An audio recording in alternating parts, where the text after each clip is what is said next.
Exciting news, everyone. Do Go On is coming to Europe in November 2024. Shows are selling out, Dave. Is that true? Oh my gosh, they are. These are the cities we're coming to. Berlin, sold out. Edinburgh, sold out.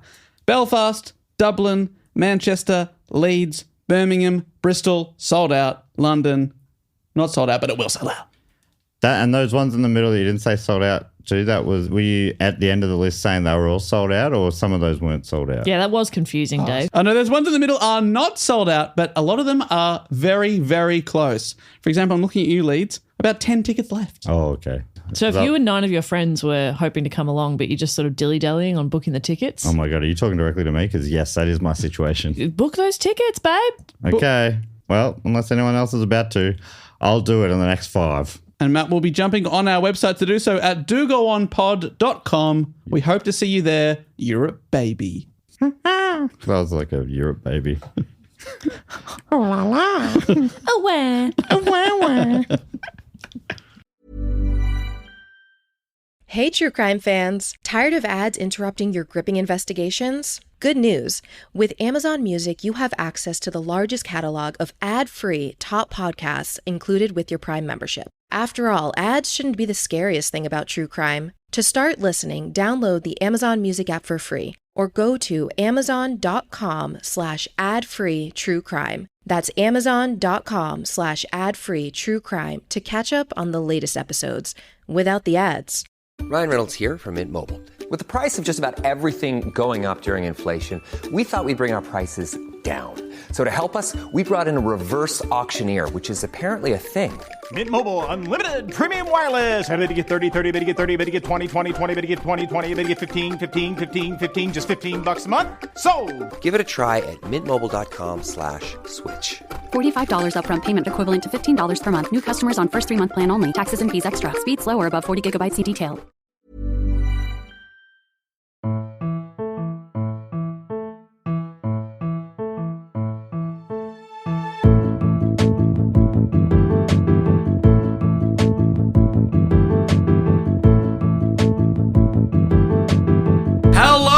Welcome to another episode of Do Go On. My name is Dave Warnocky, and as always, I'm here with Jess Perkins and Matt Stewart. Hello. Hello, Dave. Jeez, it's the second week of Block, and I am floating on air. You are rock hard. How good is it to be alive? It's so funny. It feels like I should be tethered to the ground with this thing dangling around. Yeah. But he is floating. Yeah, I'm floating. We're trying to pull you back down to earth, and you're going, oh, not there, mate. Don't pull me down. Pull me up. What are we talking about early? Let's go from the top. I kind of started that and I regret it. I do apologise about that. Yeah, but anyway, I'm feeling really good, and it is so good to be alive. Because of the stiffy. It is Block, the most wonderful time of year, and things get said when in the excitement. Yeah, we're excited. We can't be held accountable for anything we say in Block. Yeah, it's like parliamentary privilege. We've got blockumentary privilege. We can say anything within Block and cannot be held accountable, libelly or otherwise. Exactly. Like, for instance, the fact that libelly isn't a word. You got nothing on me. Yeah. So if you're in the middle of atting him, backspace, my friend. Okay. Block space. That's what we named it after. Did we? This was a while ago. I can't remember. We should explain what Block is if people are tuning in for the first ever time. Block is the most wonderful time of year for maybe the last 6 Octobers. We've been doing a massive countdown of the most popular episodes of the year. Matt does a massive poll, puts out 400 or 500 topics. Speak of the devil. Oh, my dick is burning. Really got to get that checked out. Anyway, so Matt's poll, we'll deal with that later. But oh no, he'll deal with that. We are not participating in that. Honestly, I was about to say, geez, I hope the kids aren't listening, but you're not putting your kids in front of this episode. If your parenting involves letting your kids listen to a murder episode, okay, spoilers. What? We all know it's a Block. Now let me explain. You say that, but. Anyway, Dave, explain. Yes, we're counting down our most popular episodes of the year. We are at number 8, and we're getting closer and closer to the tip of Matt's poll. No, Dave. You're trying too hard now. You do. Hey, you're forcing it, and it's not fun. Well, it's fun for me. And sometimes I do stuff for me at Block. Jesus, feels like you're always just doing stuff for you, man. How about one for the rest of us, mate? And it's the 8th most popular topic this year, and We're doing things a little bit differently this year. That's right. This is the first time ever. This was your brainchild months ago. You said, what do you think about a festival of block? That's right, a live event to kick it all off. And it worked out so well because Cheerful Earful Podcast Festival was launched as you were having these thoughts. On the very weekend we were looking at. It was first amazing time timing. ever in Australia. And my topic, the topic that was voted for, that we decided to do live on one of those shows, includes a mass murder. So I'm going to tell that part of the story early here in the studio today. Then we're going to throw to the live episodes where I'm going to talk about the sillier part of the story, the hauntings, slime on the walls, that sort of stuff. Fun. Exciting. Fun. And then we'll be back in here and to do everyone's favourite section of the show. I like this. And it's not our usual format, but it makes complete sense to do it that way. Yeah. Because as somebody who did Dr. Death in the UK and sat in a room of people going, oh my God, this was my cousin's murder, we've learnt that some things don't always work or make it really fun. This feels so bad for Jess because on the same tour you got heaps of stick for doing Was it an the episode same tour? an episode on U2. Was it the same one? You got like the same reaction of, I can't believe she's talking about U2 It was as Bono. I can't believe she's talking about. They hate Bono. You hated Bono. I didn't know the Irish hate Bono. I just sat there fucking talking about Bono for a bit. So, yeah, I'm really looking forward to our upcoming tour. I can't wait to fucking embarrass myself again. No. That's so funny. Well, our topics have been voted for this time by the Patreon supporters. So it's no one's their going to fault. hang you out to dry, surely. It's their fault. Surely. But yeah, so you two do know the story I'm going to tell. We normally don't know each other's topics, but because we have preordained the topic order, we have to divvy them up and whatnot. Yes. But we don't know anything about the topic, to be honest. I know the title of it. Yeah, I've kind of forgotten that too. Oh, great. So my question, I guess, is in what state? So the topic I will tell you is the Amityville horror and hauntings. Okay. But that all kicks off with a bloody murder. My question is, in what American state is Amityville? Amityville. Pennsylvania. That would have been my guess. It sounds very Pennsylvanian. That's close. It's in the Amityville. Massachusetts. you're in the general, in that top New York. north. Ooh, getting really warm now. Don't tell me it's Vermont. South, It could have. Oh, okay. or it's touching the two. It Oh. touches New York. Jess, you were just there months ago. In this place, Jess has been to this state? No, but she okay. was in New York. I was in New York. That's true. So, Jess, I'll have another go. I had a few there. That wasn't kind yeah, of me. but I don't. I'm You're not dumb. I am. Don't lie to me. What about Hang John? Oh, he doesn't. He's even know. confirming. He's looking it on Google Maps. There's probably a few No, he's Amityvilles. Googling Jess Perkins, and my Wikipedia page says Jess Perkins is a dumb comedian. Hang on. Who am I doing a podcast with? It's probably one of those things where, like, in America, there's only like six city names. Hang on. Have we said Dave, the you name? are correct. It is New York. Well done. I thought it was New Jersey. I'm so sorry. Because I was there too. Oh, great. I went there done. for a football game pre-season. Oh, that's right. 'Cause Don't know. the I don't- Jets yeah, and Jets the and the Giants? and the Giants play. Yes. How do you remember? It was the New York versus New York. I think. The derby, I could so check my nice they notes. named it twice. You saw New York playing New Jersey? That's amazing. It's a beautiful place. What a funny country it is. It's a funny country. So I think I'm thinking it's in New York, and I'm so sorry. The town. What I was going to mention is that, in America, there's only like 10 different city names, and then every state has one. There's like Yeah, 58 Springfields, 30 Washingtons. Yeah.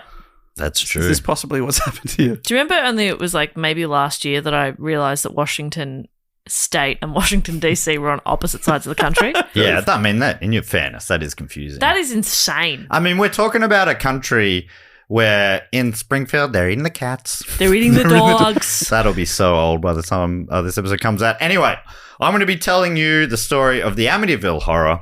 And this was suggested by a few people. Michelle Lineberger from Boston, Massachusetts. Ben Idem from Exeter. Paul Sebastian Bergerson from Farmingville, Long Island, Aaron Wolf from Daytona Beach, Jamison D from San Francisco, Ruby from Mildura here in Victoria, Australia, and Cheryl Dean from Huntingdon in England. And yeah, this first part of the story, it's actually the topic was too big to fit in an hour of a live show as well. Yeah. So, but I won't go into it too much detail. We're not a real true crime podcast. We don't go into grisly stuff that much. But, here's the story of why the house became known as the Amityville Haunted House.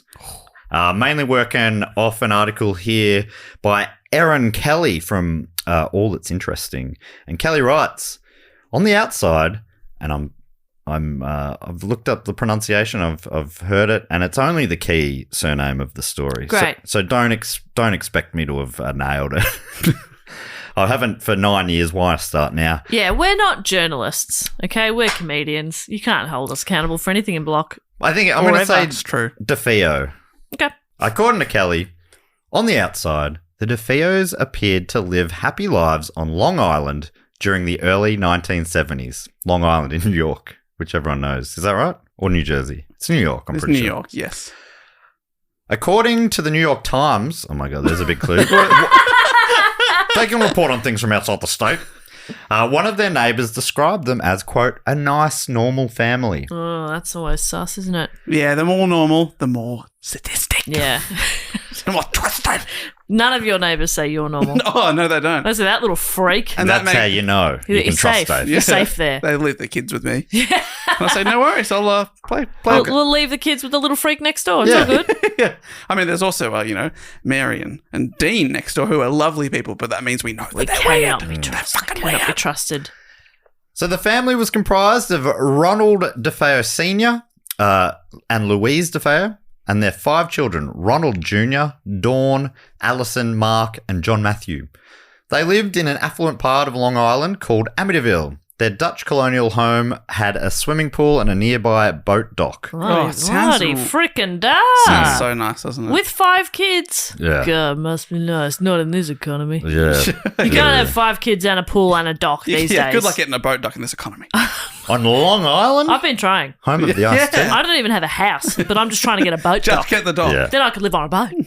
Second step, get a boat. Oh, Third step, I get get seasick. a body of water. I get seasick. Oh, yeah. Do you think that would happen if I lived on a boat? Why don't you get a land dock and a land boat? A house and a car. Yeah. That's not That's bad. not bad. I already have a land boat. A land dock, I think, would be a driveway. Yeah. Land boat, a car. Yep. And a land houseboat, a house. I'm doing very well for myself. Yeah. Do you have any of those? Well, I have a car and like a car spot, Yeah. like a car park. I think you it's are. under a pergola though, so that's pretty good. It's undercover. Bloody hell, a pergola. Yeah. Yeah, oh my God. Hail, not a problem. Not a problem. Unless it comes in on an angle. And Yes. then I'm fucked. I cannot stress to you how fucked I am There in are that no situation. walls, okay? We couldn't afford walls. My car is made of very soft material. So, all right. So they're living from the outside. Jeez, they're living it up. They're crashing it. 5 kids. They're fucking. I mean, in the 70s, it's probably a tiny family. They're in love. That's what I'm hearing. Oh, yeah. Did they have TV back then? And they're showing it. I don't think Australia had colour TV in the early 1970s. So, all right. So, yeah, back to Kelly. Did we have electricity in the 70s? No records. Inside the house, there were life-size portraits of the family hung on the walls. Really painting a picture here, Kelly. Life That's size is spooky. huge. Yeah, I don't Yeah. like that at all. How big does a wall have to be? Well, I think a wall tends to have to be bigger than your height. Otherwise, you're ducking all the time. You know what I mean? I live in a mouse's house. You live in a mouse's house? Dave, why do you live in a mouse's house? This economy. Oh, of course. It's a mouse-based economy. Hey, you did well to get that. Exactly. It's also got a mouse dog. For you to dock your mouth. Get in there. I love how far you can stretch, like after the fact that a family turns out to be things weren't great. That every comment you get from locals makes it into print. Like one local girl told the Times that Ronald DeFeo Sr. had frequently given her rides to her family's restaurant in Brooklyn. I mean, this is a normal family. The dad would sometimes give rides. Weird. Very suspicious. I don't trust that at all. Yeah. That's a long drive, I assume. Another... What did he want for it? What was in it for him? Yeah, that's right. Did he ever ask for gas money? Very nefarious. And if he didn't, why not? Oh, sorry, it was an Uber driver. I should have said that, shouldn't I? Another neighbour named Catherine O'Reilly said the DeFeos had befriended her after her husband passed away. It seems as if the family were kind and loving people. But the DeFeos were a very different family behind closed doors. Oh. As Kelly writes, Ronald DeFeo Sr. managed an auto dealership. Yuck. Uber drivers on the side. Oh, I see. A job that certainly couldn't support the family's lavish lifestyle. Instead, much of their money came from Louise's father, Michael Briganti, who purchased the family's home for them, allowing them to move out of their small Brooklyn apartment. Briganti later gave his son-in-law about $50,000 to have the family portraits painted. 50 grand for the portraits. In the 70s. That's an absolute rip. Were they possibly That's getting... 10 grand a pop. Were they getting for just the kids. Is it Picasso? Yes. Who's doing these Picasso portraits? do it? Yes. And by the 70s, he's very old and his portraits do not look like human beings anymore. Yeah. Picasso So- was alive in the 70s? That's wild. So they only have the house because the banker mum and dad, hey? Ugh. What are they? Kids of those What days. are they, a fucking millennial? Jesus Christ. Something wrong with a lot of them. Yeah.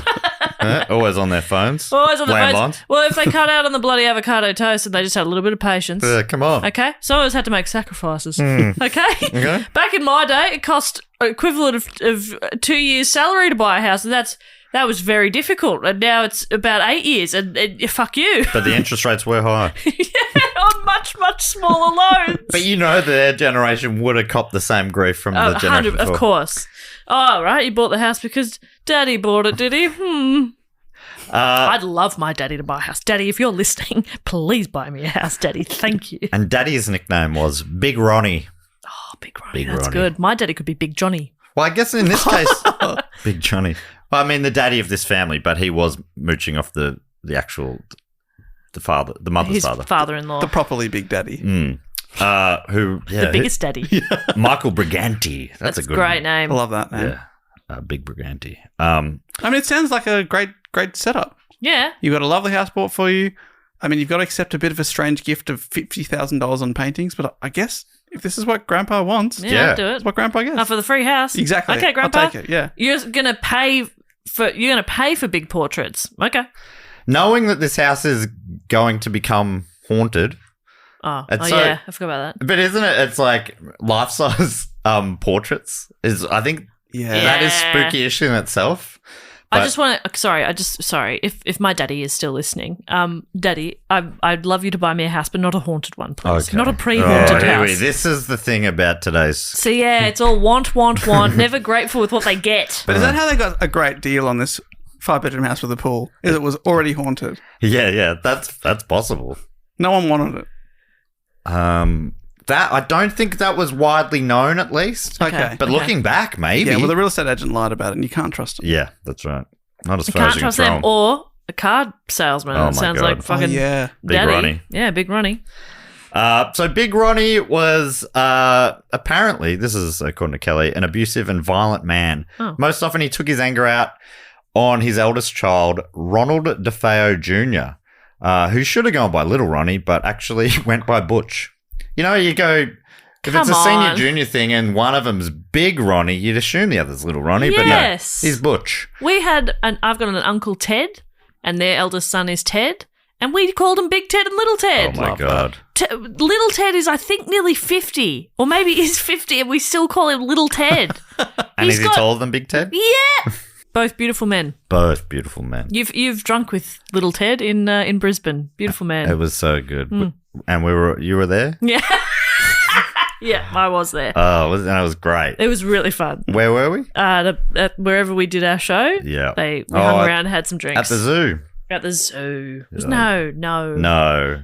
When we Hey ya bar. Hey ya bar. Hey ya Bar. bar. Rest in peace. Both of those venues. Are we cursed? Because both of those venues are since closed We're down. haunted. My God.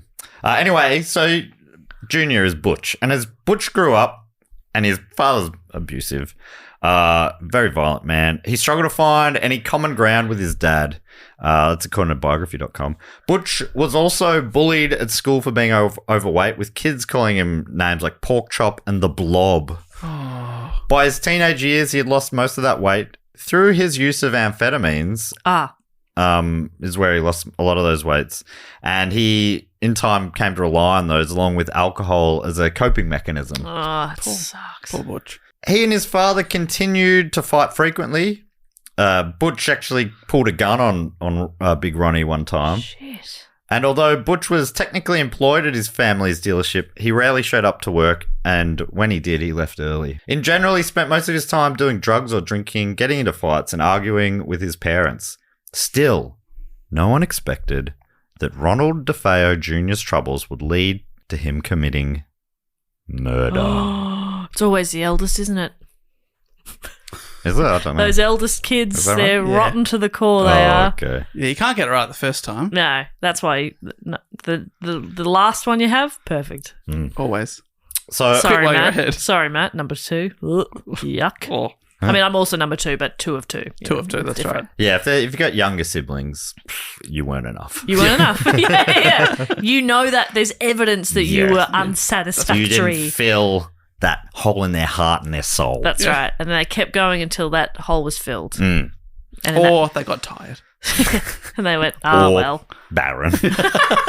Either or. Or either or. No. Early in the morning of the 13th of November, 1974, things came to a violent end for the DeFeo family. With a .35 caliber Marlin rifle, Butch, now 23 years old, shot and killed his father, mother, and his 4 siblings as they slept in the early hours. So it's like middle of the night. And his 4 siblings, well, even the ages is grim, but they were all 18 or under. Oh, they're just Yeah. kids. Yeah. I mean, he's only 23, so Yeah. you kind of go, fuck. Um, He's a baby too. Yeah. Kelly continues. After killing his family, Butch took a shower, got dressed, and collected incriminating evidence. Then on his way to work, he threw the evidence, including the gun, into a storm drain and went about his day. He feigned ignorance as to why his father hadn't shown up for work as planned. He's not dead. Yeah, I saw him this morning for breakfast. He had flapjacks. Yeah. I said, Yeah. good morning, Daddy. And he said, I love you. And it was a normal conversation that we normally have. And everyone of the employees are like, I've never heard him speak to you like that. Yeah. This is a bit weird. He called him even. He's like, oh, I'll try calling him. Yeah. Yeah, that's weird. I don't know where he'd be. Hey, Dad, not answering. Which is weird because he's alive I guess at home or Yeah. he's alive. Then as the day went on, he left work and spent the afternoon with his friends, making sure to mention to all of them that he couldn't get in touch with his family for some reason. Then he prepared for the inverted commas discovery of his family's bodies. In the early evening, he ran to a nearby bar screaming for help, and according to the New York Daily News, he told the patrons there that someone had shot his family and begged them to come back with him to his house. There, the shocked bargoers were greeted by a truly horrific scene. I'm not going back to it. If somebody's like, please come with me and see my entire family dead, I'm going to be like, I'm all right. I'll call the cops for you. Yeah. But I don't need to go in. Yeah, I'll take your word for it. Yeah. It's okay. I don't need to witness that. Thank you. Yeah, why are you coming running to this bar? Yeah, do you have What- a phone? Strange. I'm sus on this guy. I know, I did think about doing it as a reveal? usually in this thing, if this was the whole report, I probably would have started here. But I feel like Would you have done a Jess Perkins reveal? you might have cottoned on. Oh my God, it was his twin. Every day is filled with opportunities to express yourself. And with an everyday piece from Blue Nile, you can do it without saying a word. Blue Nile's collection of diamond jewelry is the ultimate statement, with sparkle that elevates any outfit. Or switch things up with a sapphire piece sure to spark conversation. Either way, their diamond guarantee ensures you get the highest quality at the best price. Express yourself with Blue Nile and get up to 30% off at BlueNile.com. That's BlueNile.com. This podcast is brought to you by Squarespace, the all-in-one website platform for entrepreneurs to stand out and succeed online. Whether it's your first ever website or your business is expanding, Squarespace makes it easy to create a beautiful website and engage with your audience. And that is easier than ever to do, Jess, because Squarespace has introduced design intelligence, combining 2 decades of industry-leading design expertise with cutting-edge AI technology to unlock your strongest creative potential. Dave, cut the crap. What are you talking about? Well, Matt, design intelligence empowers anyone, and I mean anyone, including you, Me? Vicky like you, to build a beautiful, more personalised website tailored to your unique needs, craft a bespoke digital identity to use across your entire online presence. I have been doing squats and I appreciate you noticing. Hey, Squarespace Payments is the easiest way to manage your payments in one place with Squarespace. Onboarding is fast and simple. Get started in just a few clicks and start receiving payments right away. Plus, give your customers more ways to pay with popular payment methods like Klarna, ACH Direct Debit, Apple Pay, Afterpay, and ClearPay. No. Ooh, what's that? I just got paid by Matt during that sentence. It's that quick. You can connect major social and multimedia accounts to your website in just a few clicks as icons, direct links, or embedded feeds. Build visitor trust while updating content only where you need it, extending your brand's footprint. Sellers can also sync their product catalog directly with places like Instagram, Facebook, YouTube, and Google to reach more customers and reduce the steps for a purchase. Bada bing, bada boom. So good. Head to squarespace.com/dogoon for a free trial and to save 10% off your first purchase of a website or domain. My God, I know where I'll be right now, doing that. Kelly continues, each member of the DeFeo family was found lying face down in bed with fatal bullet wounds. Big Ronnie and the mother Louise had both been shot twice and the children had each been shot once. According to History.com, police arrived at the scene and found an in-shock Butch, Ronnie Jr., waiting for them. Initially, he claimed to the authorities that he believed his family had been targeted by the mob. At first, it seemed like the cops sort of bought the story. They took him to the police station for his protection because, you know, that they're probably going to come back for him as well. Yeah. But it didn't take long before they saw holes in his story, as Kelly writes. For example, DeFeo maintained that he had been at work all morning and with friends all afternoon, which was true. But police quickly determined that the bodies had been shot sometime in the early morning, well before DeFeo would have gone to work. Oh, he just didn't notice. Yeah. And obviously just didn't, he didn't, I just thought they were all sleeping in or left early. So I just had a shower, didn't go upstairs, didn't go in the room. Didn't you say your dad had flapjacks? Yeah. Yes. That Could have was sworn. today. Maybe it was yesterday. Oh my gosh, you know what the days run together? Yeah. What day is it? Oh, yeah, no, I'm all topsy-turvy. But obviously he didn't realize that the police or the science could date a death that accurately. Yeah. Then he mentioned this notorious mob hitman. I reckon I think maybe there was a bit of trouble with him and dad and the business and stuff.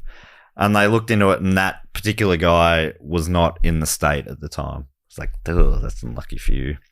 By the next day, he confessed. Oh.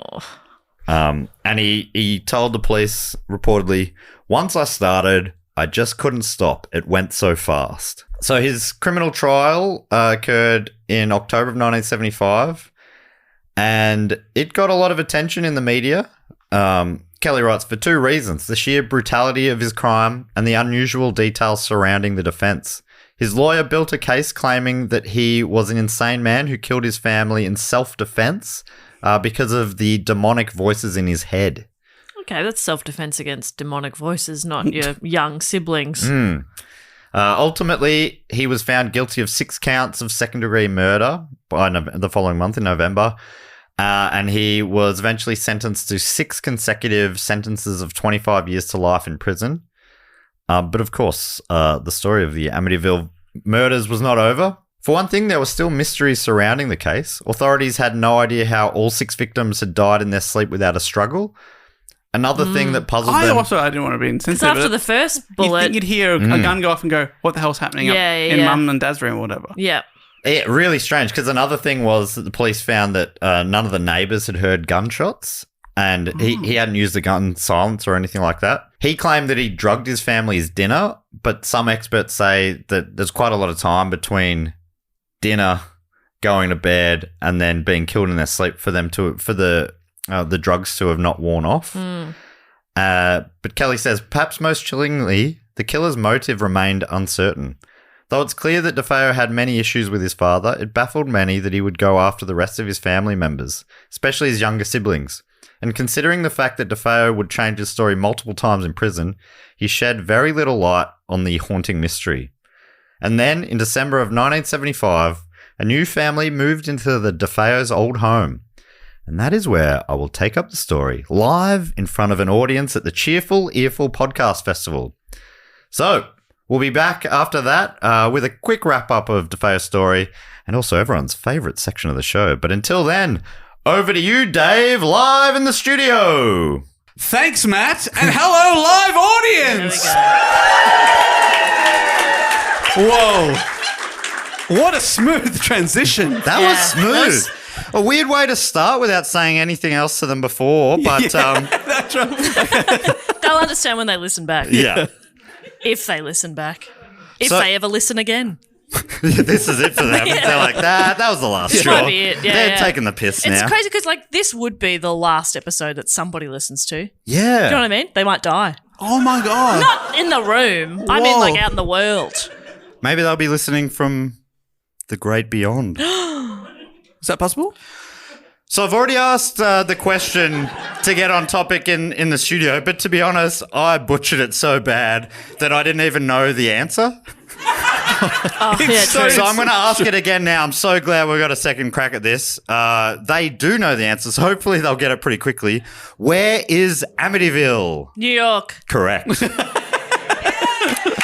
Today I'm telling you the story about the Amityville Horror.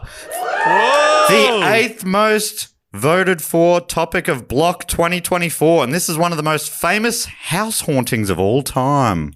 Ooh. This is not an easily spooked audience. Yeah. You guys need to remember that you are in the room.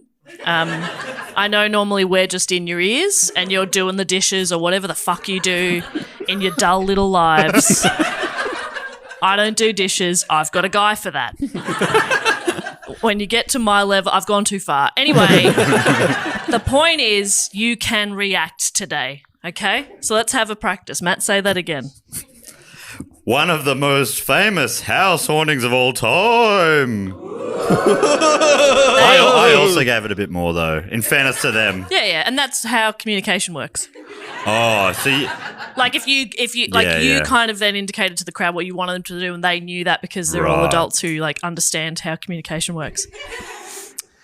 So what I told Jess and Dave in the studio earlier, people listening at home will understand this, but for the people in the audience, I told them about the murders that happened in the house prior to the hauntings. But yeah, mainly because we got only an hour slot here at Cheerful Earful Festival, and also mainly because it was super grim. I've chosen not to do that in front of a live comedy crowd. But here's a quick recap.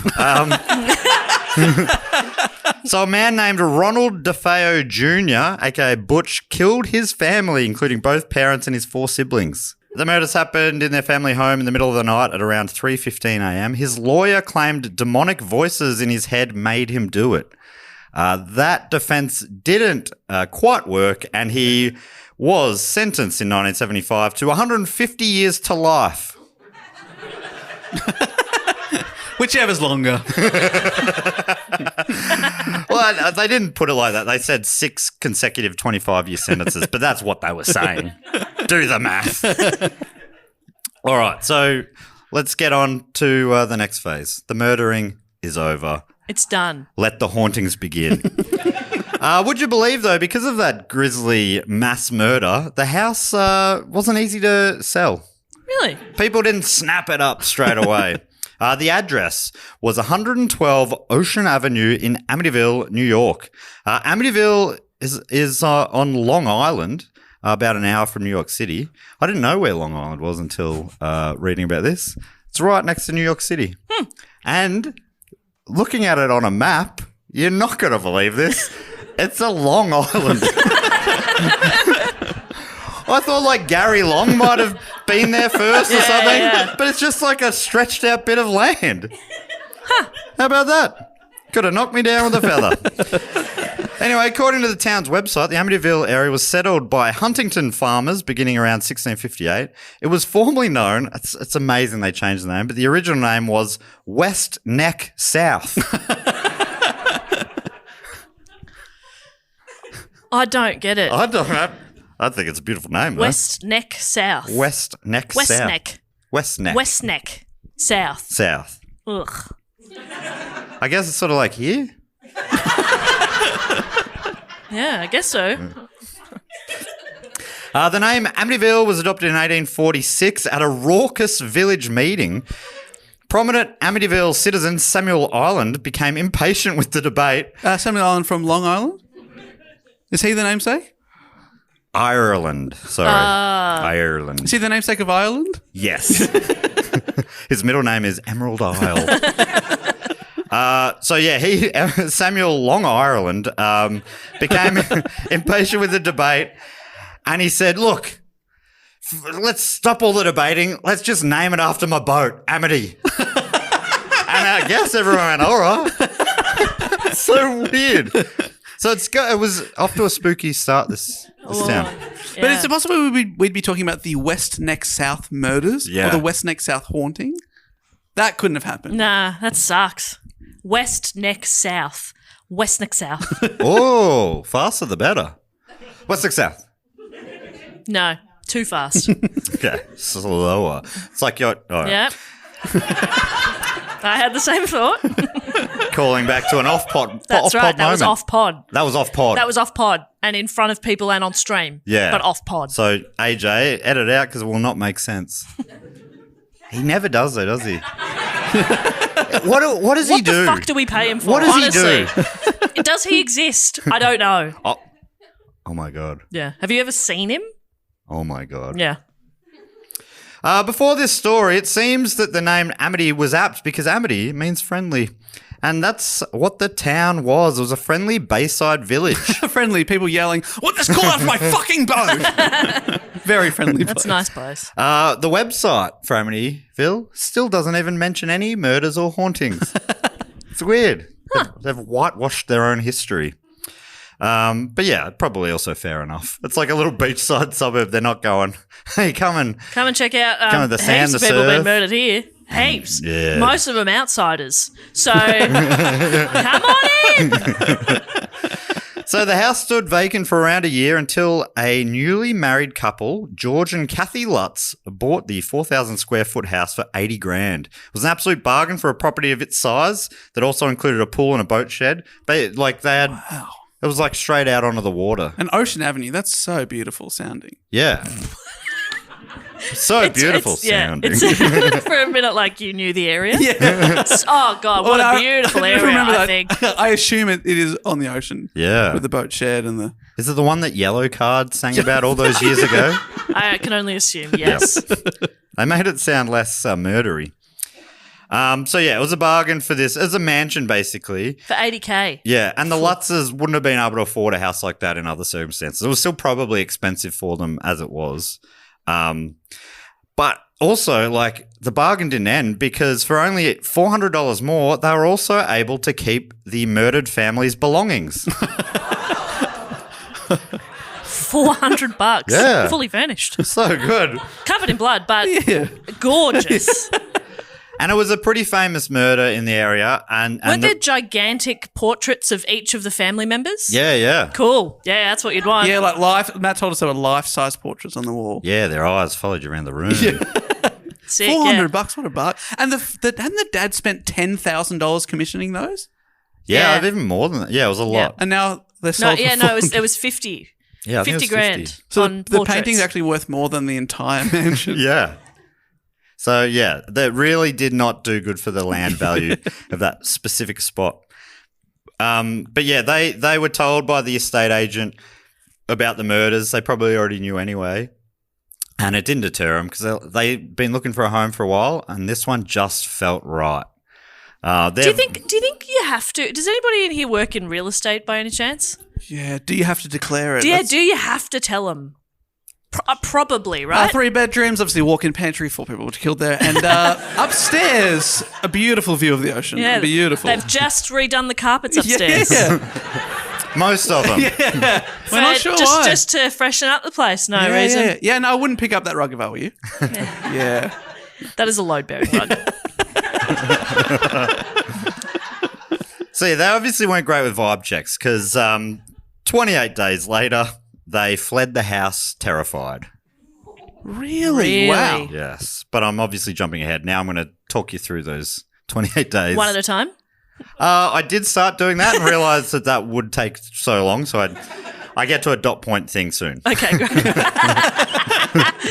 Okay. So on the 18th of December 1975, the Lutz family, made up of George and Kathy, and Kathy's 3 children, but now, they're from her first relationship or marriage or whatever. Might not have been her first relationship. Oh, right. I don't know. She wouldn't say. But yeah, her kids, or their kids now, they were starting to call George Dad, apparently, some of them. That's nice. The littlest, at least. And it's right before Christmas. Beautiful time of year. Yeah, that's right. Daniel, Christopher, and Melissa, a.k.a. Missy, they were the 3 kids. They're all aged 9 and under. And their dog, Harry, it was a beautiful big dog. It was like, I don't know dogs that well, but it was a mix between like a classic one, like a Labrador, and then another one, like, I can't remember, it's like a Malamute. Okay. Is that a one? Is that a one? Is that a one? It's close enough. Yeah. So big dog. So a beautiful dog. What would that be called? A Labrador Malamute? A Labby-mute? A Mutlador. Mutlador. Mutlador. That is beautiful. Labby-mute doesn't sound as good. No. The more I think about it, it sounds like something else entirely. Anyway, knowing the house's history, they decided or were recommended that they get a priest in to give it a little blessing. But they keep the portraits on the wall. Oh, yeah. So a guy named Father Picaro. Yep, now that you nailed that. He was the man for the job. So they're there. They're about to move in. They're unpacking. He rocks up. And the following is from Jay Anson's book. In Jay Anson's book, he changes the name of the father to protect his identity. But the priest has since come out and done a lot of interviews, so he's happy to be on the record, I think. Admittedly, his interviews have been inconsistent. Sometimes he said he never went to the house. Other times he said... I lived there. Yeah, I moved in. But anyway... Lived in the shed. According to Jay Anson's book, which is called The Amityville Horror, and this is... The reason why the story got so big is because of this book. Came out only a couple of years later in 1977. Anson writes... The priest removed his clerical articles from the car, put on his stole, took the holy water, and entered the house to begin his ritual of blessing. When he flicked the first holy water and uttered the words that accompany the gesture, he heard a masculine voice say with terrible clarity, "Get out." He looked up in shock and whirled about, his eyes widened in astonishment. The command had come from directly behind him, but he was alone in the room. Oh, my goodness. Who or whatever had spoken was nowhere to be seen. Bluetooth speaker. Classic gag. Do you think I was right? How would you say the words "get out"? Because obviously this is in a book. Oh, you don't know. So that's my interpretation of it. But how would you say the I'd words? also like to have a go. I'm just saying, you gave it to Dave, and I would also like to have a go, but after Dave. Okay, you want me to go first? Okay. Yeah. So this is how it was written. A masculine voice said with terrible clarity, which means bad clarity, Yeah. right? Sorry? Oh. Almost like they were coming from another room. Sorry? Yeah.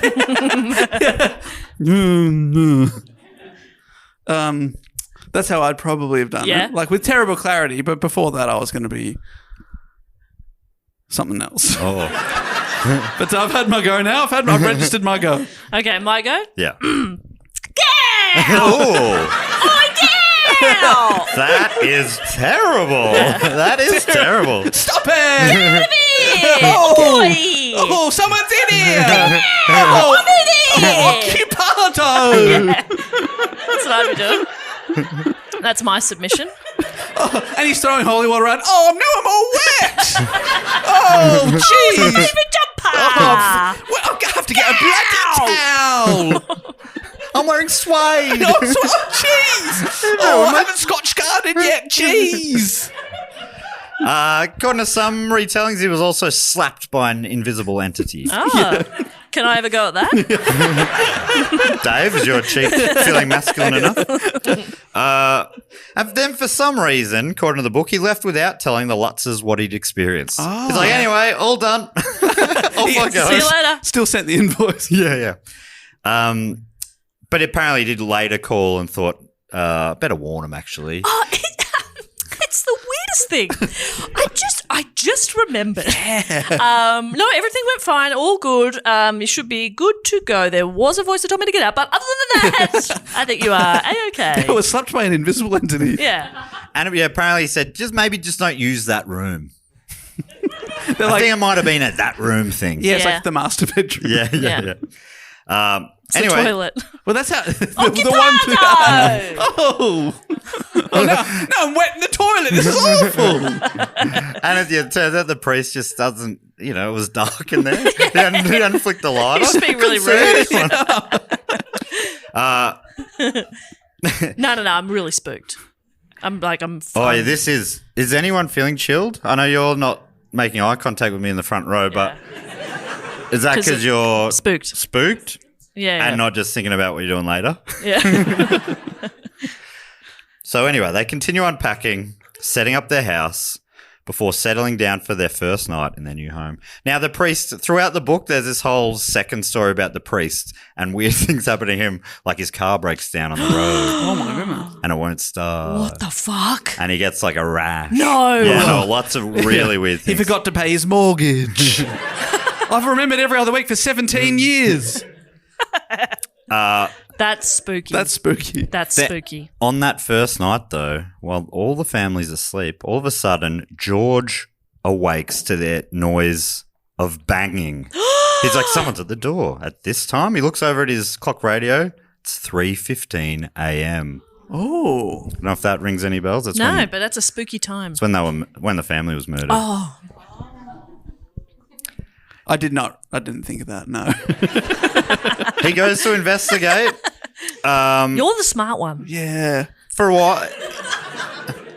It's sort of like he'll hear these noises, like it's really loud, and then he's like, wait, is that even the front door? The noise seems to be moving around. He eventually goes out to the boat shed, which he swore he locked, but it was open, flapping in the wind. Oh, if you've seen any horror movie, never, ever go to a boat shed. Mm-hmm. You know why not. that's a thing? It's because of this story. This is like where so many cliches come from. Wow. Also, if you've ever met a rower, don't go to a boat shed. Oh, not worth getting up that early for. Yeah. Any rowers in? Good. So yeah, and other weird things that he's seen a shadow move around his yard, and Harry the dog sort of chasing it around a bit. At one point, Harry jumps over the fence, and his chain leash is so short that he's basically strangling himself, and George has to go save him. He changes the length of the leash so that won't happen again. Spooky stuff like that. Spooky. My dog sometimes chases the sound of his own fart. So I'm not sure if dogs can be super trusted in these instances. And especially because your dog, Goose, Yeah. farts with a terrible clarity. What's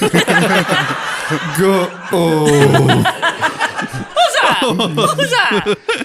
So anyway, George goes back to bed. He goes to sleep. Back to Anson. Over the next 2 days, the Lutz family began to go through a collective personality change. As George said, quote, "It was not a big thing, just little bits and pieces here and there." Oh. He didn't shave or shower, something he used to do a lot. And neither did his 9-year-old son. Stop shaving. He didn't shave. Collectively, we stopped shaving. Wow. I wish I wrote it down, but there was also this really weird line in it about George smelling his wife and saying, so clean as she always is. It's so weird. What a weird collective personality change. George constantly complained the house was like a refrigerator and he had to warm it up. And he kept stuffing more and more logs in the fireplace. And he was doing that all day, chopping wood. He became obsessed with it, but he just couldn't warm the place up. And then close the windows, George. Honestly. Anson continues. That's what he did with all his time, except for the times he would go to the boathouse, stare into space, and go back to the house. Even now, he can't say what he was looking for when he went there. He just knew that somehow he was drawn to the place. Ooh, drawn to a lovely ocean view. Spooky. Spooky. That's spooky stuff. It was practically a compulsion. The third night in the house, he again woke at 3:15 a.m., worried about what might be going on out there. The children bothered him too. Well, yeah. There's a real shift. Ever since the move, they're not, I'm just remembering now, they're not even his kids. He's just recently sort of adopted them. Yeah. And ever since the move, they seem to have become brats, misbehaved monsters who wouldn't listen, unruly children who must be severely punished. When it came to the children, Kathy fell into the same mood. She was tense from the strained relationship with George. George was, being a weirdo. And also from the efforts of trying to put her house in shape before Christmas. Didn't have a lot of time. She was trying to get it ready. On their fourth night in the house, she exploded, and together with her husband... She exploded? They didn't react at all. A woman just exploded. Finally, something actually that's spooky, eh? That is spooky as shit. Whoa! How the fuck do you explain that? That's crazy. Yeah. A woman exploded. I was skeptical until I heard that. Now I'm like, holy shit. I'm a believer. I'm a believer a woman exploded. I can't believe this guy spent 24 more nights in the house where his wife exploded. Yeah. He went, nah, give it time, kids. Give it time. The guts are everywhere. A woman exploded. I have a really sore throat and that was a mistake, but it was also pretty fun. Her temper exploded. Oh, I'm less interested. Yeah. And together with her husband, beat Danny, Chris, and Missy with a strap and large, heavy wooden spoon after the children had accidentally cracked a pane of glass in the playroom's half-moon window. So they just fully overreacted and, in hindsight, have blamed the demon house. The demon's making me be a bad parent. Stop. The demon made the kids bad and made me punish them, and it's the demon. The demon did it. The demon. So some kids broke a window. First kids to ever do that. Accidentally broke a window. Yeah. That's never ever happened before. And I think they reacted accordingly. Yeah. As a childless woman, I feel I can weigh in on this. Yeah. What do you think about going strap and spoon? I think it's the only way. Yeah. Bit of leather and wood. That's right. One in each hand. The next day, Kathy was feeling pretty bad. That was too far, wasn't it? If we can just have an off-pod moment, was that too far? Maybe, but... Not my best. No, it was your best, but it was too far. The two can happen at once. And so the next day, Kathy was feeling really awful about how she treated the kids. Because of the demon. Yeah. Some of them were even, the kids were even apparently going up to her I swear there's a stain I just saw. I didn't do it. Oh. Please don't hurt me. I was like, oh, Jesus. So she's feeling horrible about it. And she's sitting in the kitchen, and then, as Anson writes, something had come up from behind and embraced her. Then it took her hand and gave it a pat. Ooh. The touch was reassuring and had inner strength to it. Kathy was startled, but not frightened. It was like the touch of a mother giving comfort to her daughter. Kathy had the impression of a woman's soft hand resting on her own. So she's in the middle of this moment when she hears one of the kids from – there's 3 stories in this house, one of the floors upstairs, screaming out, "Come and have a look at the toilet." I swear I didn't do it. Please don't hurt me. That has to be a common thing when you got 3 kids. Surely somebody's like, you have to see what this is. Incredible. Was that just my brother? Look, yeah, your brother's. Look what I did. Oi, come here. No, I don't want to. Nah, come here. There was a moment like that on our Year 9 camp where there was this thing when one kid came out and said, look what's in the toilet. And then just one by one, the whole year level just went in and went, oh my God. What was it? It was huge. Like a big It was frog or demonic. something. It was, yeah, oh my God. So she goes up and checks out the third floor bathroom and found that the inside of the toilet was pitch black. She's like, what's going on here? Kids, I cleaned this last night. What's happened? And they're like, no, we didn't do it. It's just like that. We didn't do it. And then before she could even sort that one out, she was going to start scrubbing again. A kid yelled out from another bathroom and said, Mum, come to this one. And she went over to that toilet and it was also pitch black and stunk really bad. Ooh. To get there, though, she had to go through her bedroom and she smelled a really nice perfume that wasn't her own. But then she smelled. Yeah. A stinky Jeez. toilet. You want to, if you're going to smell those two, you want the other order, don't you? Agreed. Yeah. So that was pretty mysterious. When you say pitch black, Yeah. is it like looking into like a black hole, like a vortex type thing? Is that No, what I you think mean? it was just the porcelain was black. Oh. What had the demon done in there? The demon had an awful time in there. Pray for that The demon. demon's actually quite embarrassed if you guys could stop making such a big fuss of it. Stop pointing out to everybody, okay? Obviously something has not reacted well with his tum. So, We've all been there. so weird things like this keep happening. This one feels like this one actually was maybe the spookiest thing in the whole story to me.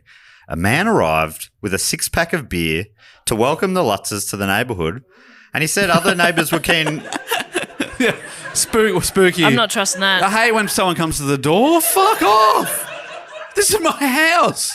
Don't come in. He says to them, he says to George, who opens the door, oh, yeah, a bunch of people from the town would love to come over. And George is like, oh, that'd be fine. You know, we've only got cardboard boxes. Yeah, we haven't really settled in. But if they're happy with that. We've only got cardboard boxes and all these murdered people's stuff everywhere. And then the guy goes, yeah, great. And they go into the kitchen. The guy's like, oh, yeah, my boat's a few houses down on Ocean Avenue. And then he meets Kathy and he says the exact same thing that he said to George, like word for word about, I've just, want to welcome you to the neighborhood, all these other people who want to come over too. And then there was just an awkward silence. And then, according to Anson... You're reenacting the awkward silence now? Well, I think we all were. We're all method. And then, according to Anson, the man held onto the 6-pack and finally said, quote, I brought it with me. I'll take it with me. And he left. George and Kathy never found out his name and never saw him again. No, that's weird. That is weird. Yeah. But they think that's just probably a socially awkward guy who's practiced his speech the whole way up the 100%. driveway. That's what I was Okay, what I'm going thinking. to say is I'm here to welcome you to the neighbourhood. We all want to come in over, have a little drink with you. Thank you so much. I've brought the beer. Oh, I've got nothing else to say, so I'll take it with me. And then he's gone. Yeah. And then he's gone, And then he's like, stupid. He has avoided them forever. He moved. Yeah, exactly. And he did the right thing. I would do the same. Just an awkward If I was that awkward and awkward I've guy. come close, I would move. It's just easier, mate. Yeah, it is. Set fire to everything and start again. All right. Why did I take the beer? Oh, my God. It's supposed to be a gift. I said the same thing to Kathy. Oh. I said that was I think I psychotic. said it word for word. Oh, my and that God. awkward silence, it was so long. I couldn't think of a single thing people would talk about. Oh my God. And they didn't, to be honest, they didn't help me out No. either. They didn't say anything. They didn't feel the silence. Fuck, I could have talked about pets or Yeah. a job or fuck. Goes home to his wife. He's like, it happened again. We're moving again. To move. And his wife's like, don't worry, I've already half packed. When you said you were going around to our new neighbours, I knew what was going to happen. When you grabbed that 6-pack, I thought, no, here we go. To be honest, I never really fully unpacked.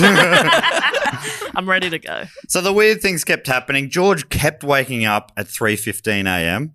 Doors kept swinging open, sometimes right off their hinges. Whoa. George couldn't get the house warm no matter how much He burnt fire. Can I ask a question? Did George ever think about putting a bloody jumper on? He's nude the whole time. Yeah. I am so cold. George is a dad now. He should just give himself dad advice. Yeah. All right, put a bloody jumper on. What are all these lights on? You guys paying the power bill? It is also, it's literally the middle of winter in New York. It's snowing. It's really cold. It's cold, Yeah, it's really cold. And they're in like a mansion. Yeah. With like 3 stories. It's hard to heat that up. But apparently the thermometer and stuff is saying it's warmer, but he's just not feeling it. I just think they got a faulty system. Yeah. And I reckon if he got someone in, I could have done it Yeah. at a certain time. Yeah. We could probably figure it out. I reckon some of the pipes are probably going bad or something Yeah. like that. Rust Something in the technical like pipes. that. Something technical like the pipes are going bad. Mum and Dad had rust in their pipes at their place. Maybe it was that. Yeah, that's, yeah. You know, it was, Well, I'd too much probably rust. have to come around and have a look, but yeah, that sounds like a definite possibility. 500 for the call out.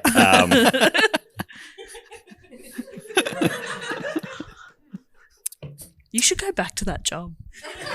You've still got it. Yeah. Yeah, I reckon. Oh yeah. No, I reckon we could do something here for sure. What's that, timber? Whoa. Oh, that's some sort of wood there. Oh, yeah? Yeah. How's this house made of building construction materials? So. Now, if I'm not mistaken, we are on the ground floor right now. Oh, okay. You're looking out the window. He's measuring rooms by whistling. Yeah, it's about 8 by 10. Yeah, anyone who comes in with a measuring tape, absolute amateur. You do not want them. You do not want Mate, them. I do it by echolocation. Honestly, there's a lot of cowboys in this industry, and yeah, I could still do it. Yeah. You're right. I think you should. Dave and I can continue the pod without you. I was thinking we Almost could all go definitely, into yeah. business together. What would I do? All that stuff together with the 3 of us rock up and just start banging get to on wear a walls. tool belt? Yeah. I'm a in. tool belt that you never use. I'm in. It's got your mobile phone in it, your wallet, Little pocket for my lip balm. your keys. Oh yeah, you're like, oh yeah. Oh yeah, this is a big job. This is a big job. This is a double bomb kind of job. It is dry in here. We'll do something about that. Get a humidifier in here. All right, I'm going to move over to some dot points. Here's some more of the weird things that happened. And I really am feeling like you're not being as spooked as you should be. Yeah. This is all happening to the one family in the one house within a month. This is crazy. They're just being brave. All these things. They're very spooked. Well, I mean, yeah, nothing so far I don't think I'm necessary. Oh, no, doors flying off their hinges. I'd and, be uncomfortable with that. Yeah. The ghost woman touching your hand. I wouldn't like that, I don't think. Shadow in the night that you're following. That's weird. Oh, can you let us know at what point you are moving out? Oh, I never moved in. Okay. Yeah. But okay, yeah, sure, I'll let you know. But those things I think I've already gone. Okay. Yeah. I'm still in. You're still in? I'm still in. And I'm telling the family, guys, I know it's a bit spooky, but it's got a pool. I don't know it's winter, but if we stick it out for another 6 months, that's the thing. This would be awesome. They left before the beautiful summer weather. And ghosts don't come out in summer, we all know that. No. They take the summer Of off. course they do. Go to the Caribbean, have a great time. Yeah. All right, so here's a few other things that happened. Blackish green slime would ooze from the floor and walls. Ooh. Different odors could be smelt at different times. Okay. So that sounds pretty much like any home. Yeah. What's that? Lasagna? Yeah, it's in the oven. Yeah. And a demonic voice said, "He who smelt it dealt it."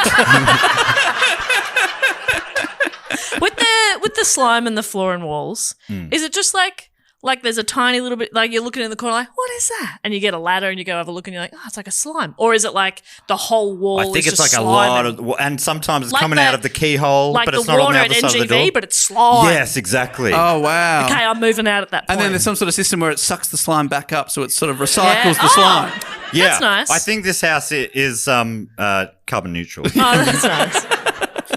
I'd be moving out at that point, but I wouldn't be thinking it's a demon. I'd just be like, that's probably mold or something that's going to kill me. Yeah, fast-moving mold. Yeah. There's got to be some sort of scientific explanation, Mulder. For listeners at home, Dave has just pointed to his X-Files Tits. shirt. Oh, yeah, his shirt. Well, both were true, actually.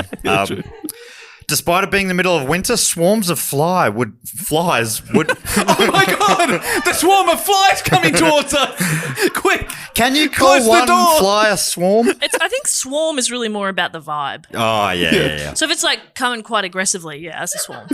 So it's really cold. You can't heat up the house, but there's swarms of flies in a bunch hanging on windows and stuff. Bit weird. That's gross. Around where maybe some of the they often talk about in the book saying, and that was the room where the murder occurred. But as you don't know in the room, but everyone else knows, those murders happened in a lot of rooms. Yeah. There's a lot of people in the family. They weren't all asleep in one room. So multiple rooms were affected by murder. Yes. Yeah, but the priest's advice is just don't use that room. Yeah. Just don't use several of those Just rooms. don't use any of their bedrooms. Yeah. You guys don't sleep, do you? So the youngest, the daughter, Missy, she made an imaginary friend named Jody. And Jody, she described, and even drew a picture of, was a pig-like creature with glowing demonic red eyes.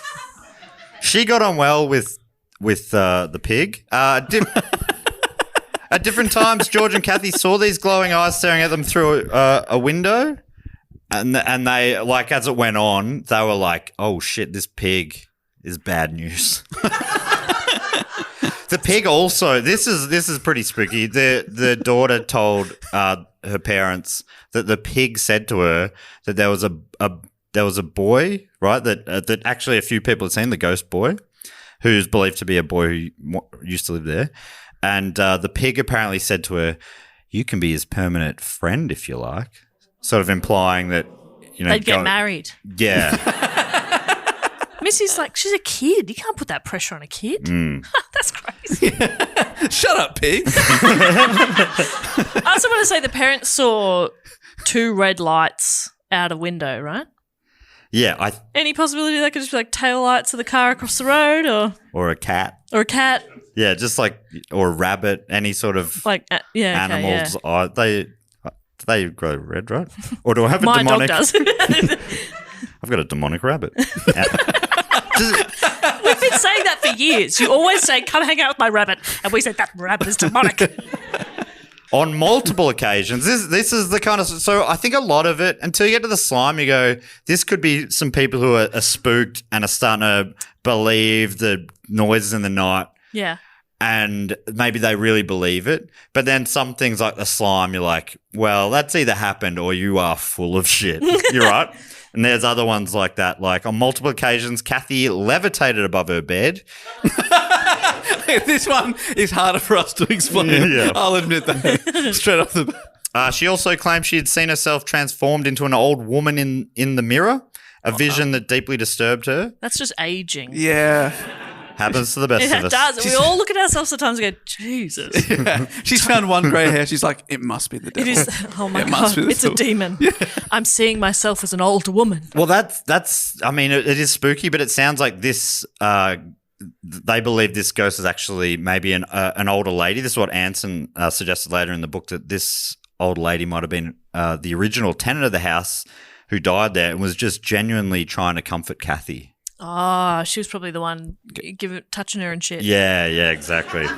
Giving her a hug. I'm only comforting you. I'm one of the good ones. I'm a good ghost. There was something in her something in the way that the touch was described before, of like it had inner peace in it or something. And I'm like, I don't think you can tell that. From a ghost hand? From somebody touching you, like, wow, you've got inner peace. What are you talking about? No, good on you. George saw shadowy figures moving through the house, and both he and Kathy believed that they had seen that ghostly boy, their future son-in-law. A forever friend. On New Year's Day, cloven hoof prints appeared in the snow outside the house. These prints were said to have appeared shortly after George and Kathy heard loud thuds on the roof. I'm thinking reindeer. Yeah. Definitely, they've just setting up some scene of reindeer. Yeah. Someone had come in and had some of the beer that they'd left out. There was a bite in the carrot. This devil's crazy. George heard the sounds of a marching band coming from downstairs. Really loud stuff, like a marching band. This happened a bunch of different times, but then whenever he went down to check them out, because he was a big fan of marching bands. He loved it. He was about to make a request. Yes! He runs down the stairs. He's in his jog, straight out of a shower. He's so excited. Oh, well, and they just weren't We're there. there. The family also reported furniture moving on its own and strange impressions in the carpeting, as though unseen entities had been sitting or lying down. On the carpet? Yeah. How dare they? Don't know if it was they did have a dog. A dog and 3 children. Yeah. Yeah. No, fair enough. Strange entities. Yeah. Then, during their last night in the house, the Lutzes claimed they experienced the most intense paranormal activity of all. So they've put up with so much stuff that I don't think most people would. Are you still there, Dave? I'm thinking of the pool. Like, And maybe even going out in the winter just to try it out because I need to have experienced the pool. You know what I mean? I'm like, kids, come on, we can do this. Yeah. It's also like, you know, you're a bit of a tight ass. You're going, 80 grand for a mansion? Look at 3 stories. Oh, my God, kids. Of course it's haunted. Why? No one else wanted to pay for it.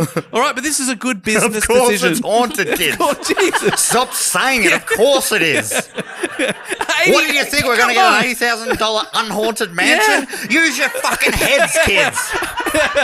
It's got a bloody boathouse, kid. Jesus. We're not a boathouse and pool kind of family, are we? No, we were in an apartment before this, all right? Do you want to go back to a shithole apartment? Or do you want to put there's up no demon there, but it's also got not a lot of room. You share with your sister. Yeah. Is that what you want to do? Share with the demon, share with your sister. You choose. Yeah, sure, we've got to put up with a couple of black toilets and a pig. But you're friends with Janine or whatever the pig's name is. Jody. Jody, who was a boy pig as well. Can you tell the kids? That's interesting, isn't it? You were both thinking girl pig. No. Yeah, well, it was a boy pig. All right, that's the first thing that's made me want to leave this place. A boy pig. A boy pig. They're crazy. I don't fuck with boy pigs. Whoa. Can you tell? Sows. I'll get down with sows. Yeah, oh yeah. Can you please tell the kids to use their fucking heads again? Use your fucking heads, kids. That's good stuff. I've got a strap in one hand and a spoon in the other. Don't make me use them. That is genuinely the most fucked thing in the whole story. It's very upsetting, yeah. So yeah, everything's really heating up, and they end up actually trying to leave. Like George sees this demon figure with a white hood, who, when he finally sees his face, he sees that it's his face, sort of being torn in two. He's like, so and the pig's getting about as well. The pig's having a play. Jody's having a play. But, and it's I don't know if it was a horror cliche before this, but the kid just calmly and serenely explaining, "Oh no, Dad, yeah, the pig that my imaginary pig friend is talking to me." You know, that sort of, which is now like the spookiest shit ever. Yeah, creepy a little kid. girl. Oh yeah. The dad's trying to be like, "Missy, come on, dinner time." Sorry, go ahead, Jody. Yeah, That's creepy as She's shit. feeding Jody under the table and stuff, and he's looking. And he's like, "There's nothing there." There's just food all over the floor. So yeah, they actually try and leave, but the house won't let them. Oh, when they arrived, it was all get out. Now it's where are you going? So soon? Toxic. This house is toxic in so many ways. I do suspect gas leak. Yeah. So which is why the heater's not working very well. Yeah. So there must be rust in the pipes. Oh my God. I didn't know you worked in the biz. So I do now. I got a little pouch for my lip balm. They get into the van and they're off to go, but the car won't start. The van won't turn over, and then it starts pissing down with rain. What do you do? Run back inside. Yep. Yeah, because you're going to get wet in the van. I'm like, What are you doing? Run away. Like, you live on Ocean Avenue. You're not living out in the Swim away. Yeah. Is that what you meant? Yeah. Swim away. Swim away. So they are forced to go back inside is how they tell it. But to me, I'm like, I'm not going back in there. It sounds like the house was willing to let them go. The van wasn't. It's a haunted van. Yeah. I think This family can't cooperate. they can't. Everything's haunted. So then that Yeah, night... but they're like, but this van, kids, was so cheap. Yeah. 8 people were killed in the back. Of course it's fucking haunted. Use your fucking heads, kid. It was $400 for a van. The CD player's broken. Of course it is. It only plays the Beatles backwards. Helter Skelter. What does it all mean? So that night, they go back in and a lot of stuff happens. George felt a hooved animal walking on him. Could it be the pig? On him. Kathy levitated again. I think Kathy's taking some like sleeping pills and having some pretty crazy dreams. Or George is looking over like, Jesus, Kathy, get down. Yeah. She apparently, when she lands on the floor, he sees her and she lands on the floor. She's like, "What happened?" And it's like, "Oh, you just rolled out of bed." It's like, why are you keeping some things secret? You fucking levitated, Kathy. That's what I'd be saying. I'm probably a better husband than him. Doors are opening and shutting. What? A little line figurine was moving about. No. They're like, that wasn't there before. And the marching band was back. And eventually the demon in the white hood appeared again. And it pointed at George. And that's when they fled for the final time. They got into the van. George said a prayer. Okay. And the engine started. They got Explain away. that, Dave. Explain that. Van wouldn't start the other day. Yeah. Now he started the bloody van. Think about that, mate. Oh, I am. Think Wow. about that. Whoa. That blows your mind. That yeah, does. that's full on. So they go to their relative's place. Other relatives are like, don't bring the haunted van here. But apparently their relatives are open to the story. They tell them everything that's happened. And they think, thank God we're out. We'll never go back. But that night, even in their relative's house, they saw slime. The levitating happened again, this time to George. But then they moved to California and it stopped. So it's sort of a coastal sort of based haunting. There is, Anson, who wrote the book, he suggested it's possibly demons can't work that well over water. It's sort of like hoverboard stuff. Yeah, right. Like in Back to the Future 2, Yeah. which I know you two have Love it. watched and loved. I've seen it heaps. Best It movie. won't work on water. That's the same with demonic curse type Right. stuff. So yeah, that was the end of the hauntings for them. And when they went over the land between New York and California. Yeah, that was fine. I think there was a river in between somewhere. Or Oh, something. it could just be like a bowl of water. Yeah, maybe one of the Great Lakes. Like, yeah, it's probably a Great Lake in between the What a east bit- and west coast. Yeah. Well, I mean, it's Long Island. Yeah. Oh, you leave the So island. once they left the island, maybe Oh, it's all that was over. all it was. There you go. So ghosts, demons don't know about bridges. Don't say it out loud. What Yo, one's listening gee, now? Fucking hell, Jess. Great.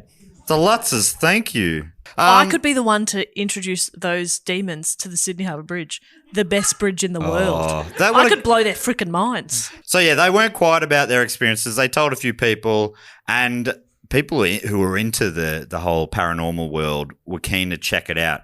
The Lutz is like, you can go, I'll leave the key for you, but I'm never going back in there. As Amber Morgan writes for All That's Interesting, the most famous paranormal investigators to walk through the doors we've spoken about before on episode 158 back in 2018, Incredible Spooky Stories, Ed and Lorraine Warren. One of you, I think Dave. Yes. Yeah. I think Jess. No, I think Dave. Doesn't matter. Yeah. Live at definitely- Howler. Definitely Where were we? remember it. Live at Howler. Mini stories. I talked about an English. I talked about the Black Monk of Pontefract. Ah. They don't remember any of it. And then I've we become went the there, one- though. We went to Pontefract. We did. Yes, we did go to that one. But And anyway, it was so like a very haunted residential court. it's so funny. I thought one of them was going to be like, "Oh my god, Ed and Lorraine." They do not recall it at all. I feel like it could Oh have my been God, me. Ed and Lorraine. Yes, I remember it now. I do remember it now. Annabelle the doll. Yes. I think that does was not me. remember I it. think that was me. Yeah. It was very creepy, the doll. I remember that bit. Oh my god. Anyway, Morgan writes, the Warrens arrived at the property about 5 months after the Lutz family had vacated. During the couple's investigated, Ed Warren claimed that an unknown force pushed him to the ground. Was he old? Gravity. I couldn't even see it. I didn't feel a push, but I was suddenly on the ground. He missed the last step. Yeah. That can happen. Just a bit of carpet, slightly askew, and down an old man goes. So he's the demonologist or whatever, whereas Lorraine's the medium. And Lorraine claimed to have experienced the presence of demonic beings in the house. And she also said that she saw visions of the bodies of the DeFeo family. In a 2005 interview with CNN, she said that what had happened in the house was, quote, the personification of evil. How evil can personify itself? Thank you for that, Lorraine, because I was lost. That's her starting a sentence and going, I guess that makes sense when I finished it. Let me back over and see. Yeah, sure. Yeah, I stand That's by fine. that. Morgan continues. The couple later alleged in their case files that a black magic practitioner had once used the land around the home and even specifically requested to be buried there. They also claimed that the Shinnecock Native Americans had once used the land to house people who were sick or experiencing mental illness. Historians say that the Shinnecock people weren't even there. They were up the road a bit. But doesn't stop you make you thinking about it. A great example of a sentence. You didn't know where it was going, but I think if you back it up, you'd be pretty happy with that one. Doesn't stop you and make you think about it. During their investigations, they had a whole team there, including this guy called Gene Campbell, who was a professional photographer. And I'm going to show you a couple of photos.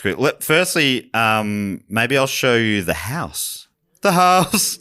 Bit of fun, bit of a crossover there. Who knew it? Boo.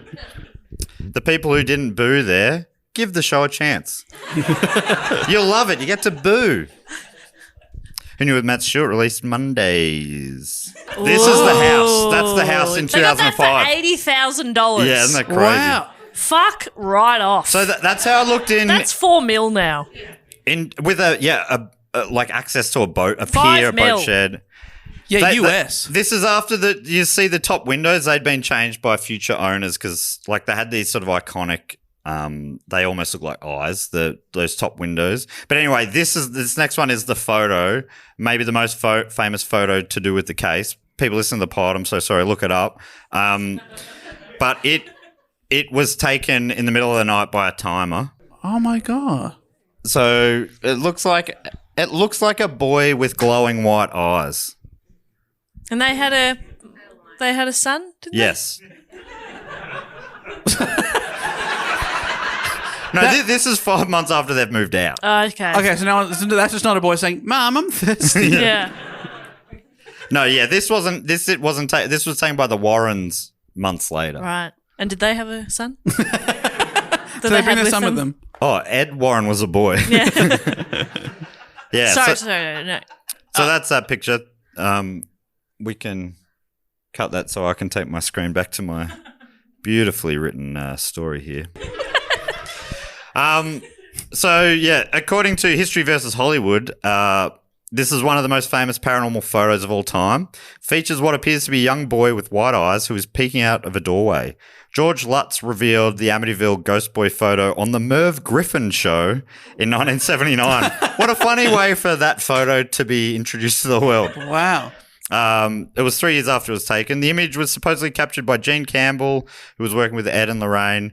He set up an automatic camera and it took infrared pictures to capture the second floor landing during the night, equipped with black and white film.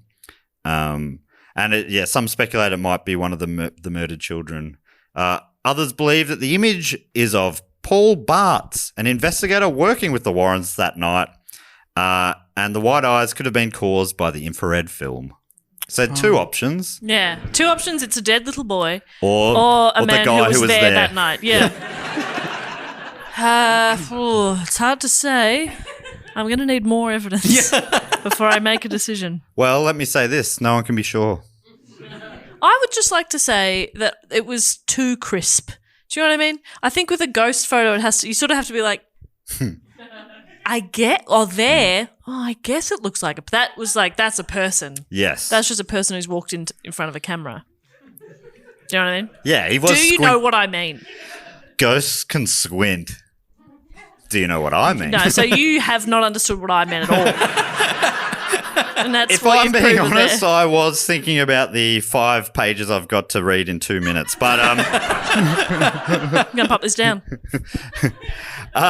So this book comes out in 1977, Anson's book, and that's when it really hits the popular consciousness. Marco Margatoff, writing for All That's Interesting, says Anson's book used 45 hours of the family's recorded interviews as a basis. And one of the 3 Lutz children, Christopher, confirmed that the hauntings happened. However, he also said that the events were exaggerated by his stepfather, George Lutz. George Lutz was curious about paranormal activity. He would say that he'd he didn't do anything, I had nothing to do with this. I liked meditation. That's as paranormal as I got. But his son said that he was into it and he actively tried to summon spirits and that he had a financial motivation to sell his story due to the family's severe debt. Anyway. Yeah, mansions don't pay for themselves, kids. Use your fucking heads. Sounds like the Lutzes did do very well out of the book as well. I think it was a 50-50 split with the author as Sean Van Horn, which is one of the great names.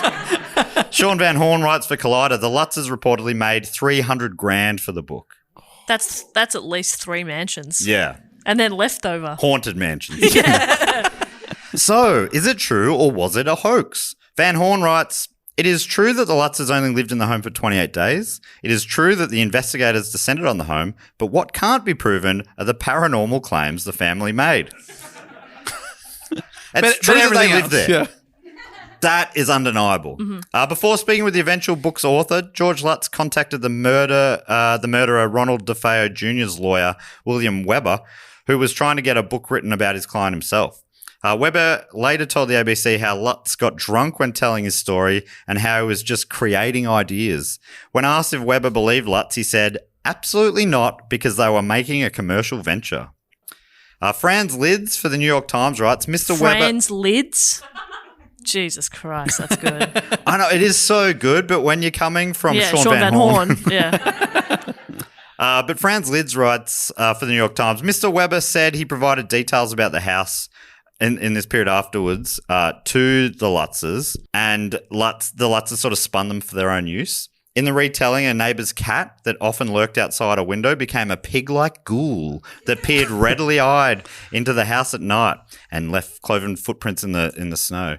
This is what he's saying. That's the cat. I told him about this weird cat. The neighbourhood all knows about this weird cat. It's got a bit of a pig head. Another example Weber gave was a story about a plate of spaghetti hitting the wall and the sauce draining down. And he's like...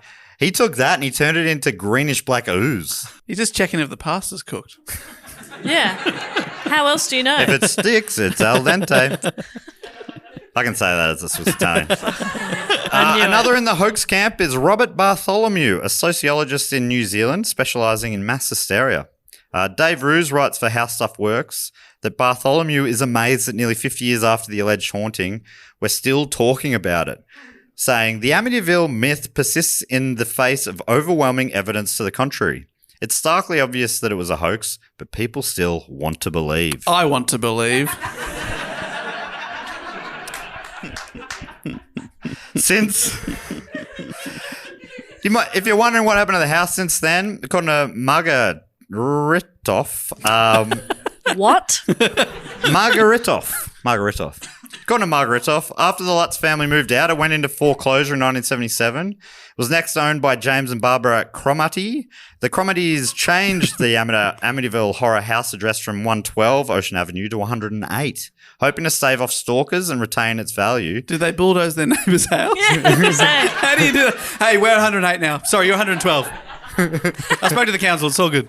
Yeah, they would have had to take out 2 houses, right? 10. Yeah. 110 as well. Sucked in. Anyway.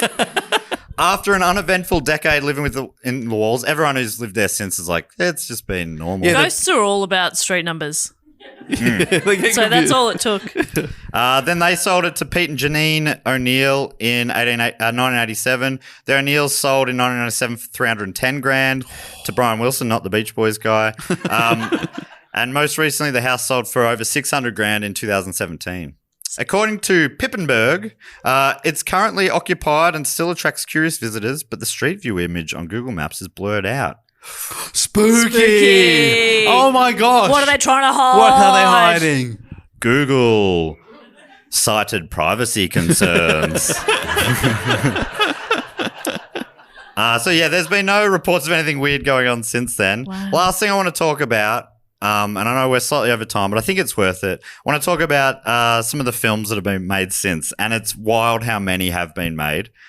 The success of the book led to the film, a film being made in 1979, directly based on the book.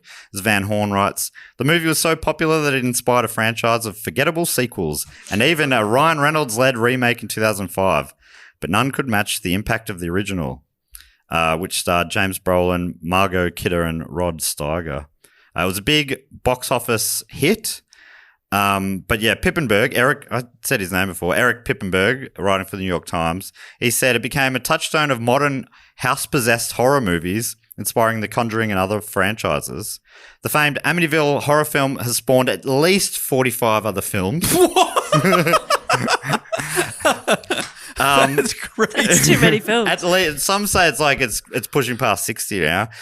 These are mostly not proper sequels, but Amityville's kind of in the public domain. So there's a bunch of really low budget films cashing in on the name. Pippenberg writes, so many Amityville movies are being cranked out, at least 4 in 2024, that the horror magazine Fangoria added Best Amityville Film as a category in its annual awards.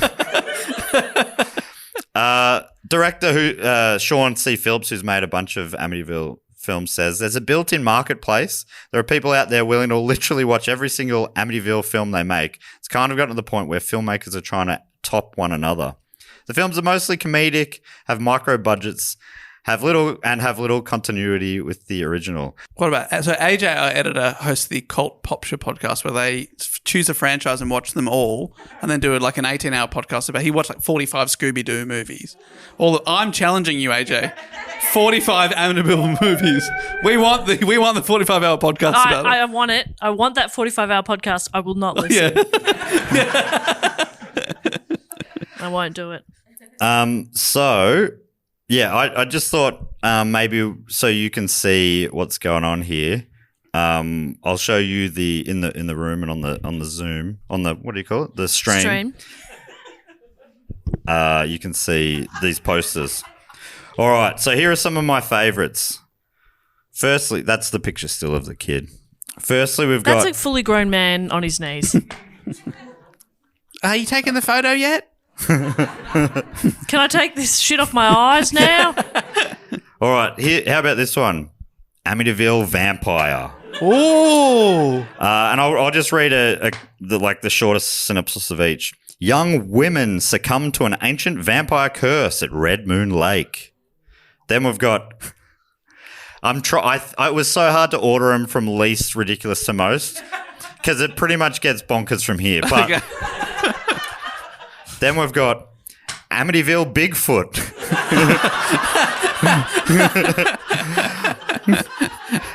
A scientist faction whose lab formerly sat on the cursed grounds of the haunted house in the area has done the unthinkable, captured Bigfoot. This one, Dave, stars one of your favourites. Can you guess who? Is it one of the Van Dykes? Eric Roberts. One of Sammy P's favourites. I do think of you two as the same person. I'm going, Eric, I'm sure you did. You made it seem like it in one of your previous Facty Fact shows because you had a thing about all the Eric Roberts films. Am I thinking of entirely different? I've never heard that name in my life. Who am I thinking of? Doesn't matter. Forget I said it. Julia Roberts' brother. Julia Roberts. And he's just like famously will do any movie. Oh, right. You told me about it. I am aware of who that is now, Julia Roberts' brother. He's in like 700 movies or something, isn't he? Yeah. Remember you told me about that? Yeah. I extrapolated that you liked him because of that. Maybe you told me. Never heard that name before in my life. Maybe you told me and then you're like, Dave loves the guy I told him about. He loved that story. That was the best anecdote. I practiced the whole way up the driveway. Eric Roberts. I brought these beers. I'll take these beers with me. What about Amityville Christmas Vacation? That can't be a real poster. You've made that. Can you see there how they're the classic windows looked a bit more like ours? They do look eye-like. Wally has won a vacation to sunny Amityville, where while there he has met a woman, a ghost woman. Can the spirit of Christmas bring these two opposites together? This film won the 2023 Fangoria Chainsaw Award for Best Amityville Film. Yeah. Wow. Then you've got, what have we got? We've just got 4 more. Amityville Karen. When stealing a cursed bottle of wine from a struggling local brewery, Karen soon finds that the price to pay is far more dangerous than the average hangover. Everyone in her path becomes prey and not even a manager can be called in to stop her. That's pretty fun. Amityville vibrator. What's the tagline there, Bob? For God's sake, get off! Kathy moves into a new home with and soon comes into contact with a vibrator with ancient evil powers. An ancient vibrator. 2 researchers must locate this possessed item before Kathy and anyone else she encounters becomes a sex slave for Satan. Second last one, Amityville in space. The infamous Amityville murder house is exorcised from Earth and reappears in outer space. It has a mouth. Yep, no, so Well, you're which right. you don't realise that when sense. it's in Earth because that's under It's the ground. underground, yeah. And finally, Amityville death toilet. Jess, what's the slogan for this one? For God's sake, call a plumber! Paranormal investigator Greg, with 2 G's or 3 G's, investigates a haunted house linked to toilet murders in Amityville. After the caretaker's death, Greg battles supernatural forces to stop the killings and save the town from a hellish entity. I mean, and these are just 7 of them. There's another 40 plus. Well, I know what we're going to be watching for the Do-Go-On Movie Club on Patreon this month.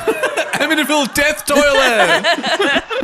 Let me just finally give the last 2 words to the, I believe, current mayor of Amityville, Dennis M. Siri, who was contacted by Pippenberg. He said, could I get a comment? I'm going to write a story about all the horror films from Amityville. And he gave a 2-word reply. Please don't. That is the story of the Amityville Horrors.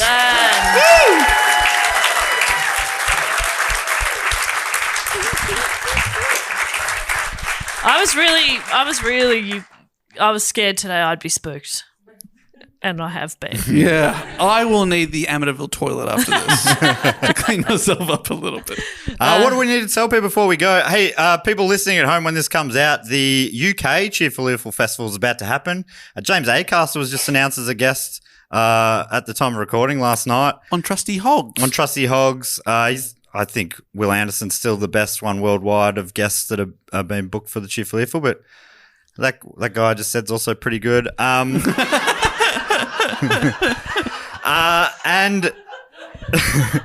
yeah, anything else? Well, I guess we'll throw back to ourselves in the studio because I'm about to tell people about the end of Butch DeFeo's life. Can I take it away, Jess?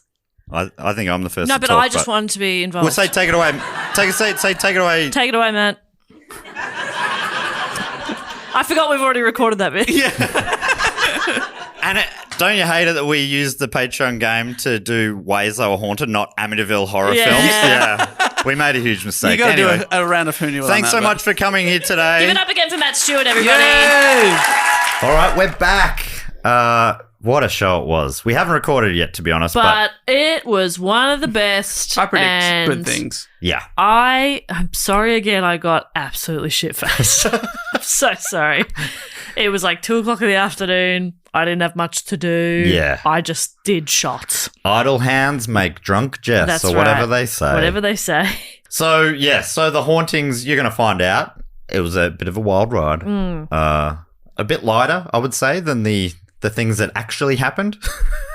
But this is back to Kelly's article from All That's Interesting. So during his time in prison, Butch DeFeo, the killer, you may recall from earlier, he made multiple attempts to free himself, growing increasingly resentful of the attention he received in prison. He changed the story of what happened during the murders multiple times, and at certain points claiming that his mother or sister had committed some of the killings. Anyway, he, as all good things must come to an end, he remained in prison until the day he died in 2021 at the age of 69. Nice. 2021, he was still alive. Yeah. That is wild. Yeah. This is a quote from him. He was only 23, I guess, when he did it. Yeah. Had a lot of life left to live. He in once prison. said, I guess the Amityville Horror really is supposed to be me, because I'm the one that got convicted of killing my family. I'm the one they say who did it. I'm the one that's supposed to be possessed by the devil. I think he was obviously there's all sorts of things going on. Yeah. But, and obviously he had like drug issues, alcohol issues, obviously a lot of trauma. So yeah, it seems like there was probably things in his head that may or may not have existed that made him do these things. yes. Awful. If they did exist, those stories about the hauntings that I just told you are all possibly absolutely true. Yeah, possibly absolutely true. Despite some of the things I told you as well. Possibly But can absolutely true. Can I say, I want to believe. Come on, Mulder. You can say that. Yeah. I'll probably say it live too, to be honest. Okay, fine. I mean, I've already said it. You've probably heard me say it. Yeah, but we'll forget. I still want to believe. This is our moment to do a Bill and Ted style thing where you can go remember and you can actually, look after yourself. You know what I mean? When he goes, I need a key, put the key there or whatever it was, you can do that. Remember. And then back in time, you will say, I want to believe, Mulder. No, Okay, Scully. I'll do it. Exciting. All right, so that brings us to everyone's favourite section of the show where we thank some of our great Patreon supporters. Just a couple of quick fact quotes or questions this week. In fact, just the one. Oh, my God. Oh, my Very goodness. special attention paid to this one. Exciting. I think this section of the show actually has a jingle. It goes something like this. Fact, quote, or question. He always remembers the ding. She always remembers the sing. And to get involved in this one, you just have to give us sign up on the Sydney Scheinberg level or above. And then you get to give us a fact, quote, or question, or a brag or suggestion, or really whatever you like. Go to patreon.com/dogoonpod. This section of the show is all about thanking our fantastic supporters. And the first one, and only one this week, comes from Harrison and Rebecca Ellis. And they've given themselves the title of Chief Pickle Jar Opener in Training. Okay. And they're asking a question, writing, "Hey-o, Rebecca here with a question. Is there a stereotype you've noticed you 100% fall into?" And I always ask our question writers to answer their own question, which Rebecca has done. Thank you so much, Rebecca. Or maybe, do you want to hear Rebecca's first before you... Yep. Or you got one ready to go? I've got one. Do you want to go first? Yeah, I do. Only because, and this is a projection, I worry Rebecca will be the same. Okay. So I want to get ahead of it. I fall into the stereotype of a basic bitch white woman. Oh, right. You know what I mean? I have a designer dog. I love avocado on toast. I love an iced latte. Right. I thought that's, stereotype of a millennial white woman. It's me. Oh, okay. There you go. Okay. An iced latte, that's a basic order, is Yes, it? we love them. Okay, there you go. That's how not basic I am. I don't even know. Yeah. Oh, nobody's calling you basic, babe. You are complex. I'm pretty basic. You are complex. I had an espresso martini today. Yes, you did. That may be the most basic liquid you can order. What's Rebecca's answer? Maybe Rebecca to help writes, you. it's so funny how far off it is from what you said. Great. And there was a clue in her title. For me, I cannot for the life of me open new pickle jars no matter what I do. Mm-hmm. It would have been amazing if you were the same. I always have to go bug Harrison to make him open them, which he hates because he hates pickles, but he loves me, so he does it anyway. Love the pod, and I'm glad Jess is fine, and I won't ask any follow-up questions. P.S. Harrison, happy belated 4th wedding anniversary. Thanks for opening all the pickle jars. That's love. That's very nice. Man, I love pickles. Do you guys fall into any stereotypes? I'm trying to think. I mean, I'm sure I do. Nerd. I think Is it being a nerd? Yeah, you're a nerd, and you're a jock. Please don't give me a wedgie after this. No, you're not a nerd. I fall into I'm a bit. I like craft beer, and I think that is like people think people with beards like craft beer. Maybe. I think that's. What probably, about like things about stereotypes about like toxic men? Yeah. Do you fall into any of those? Yeah. I say not all men a lot. Yeah, you do. But deep down, I know that I am All men. part of the problem. Mm-hmm. Okay, I'm the obviously, problem. I think I'm the stereotype of like a chill Aussie surfer kind of guy. Yeah. Blonde. Yes. Bodacious. Ripped, Very bodacious. Very chill. Always hanging out with chicks. You never really planning ahead. You're just going with the flow. Yeah, just like whatever, man. As long as I've got my board, that's all I need.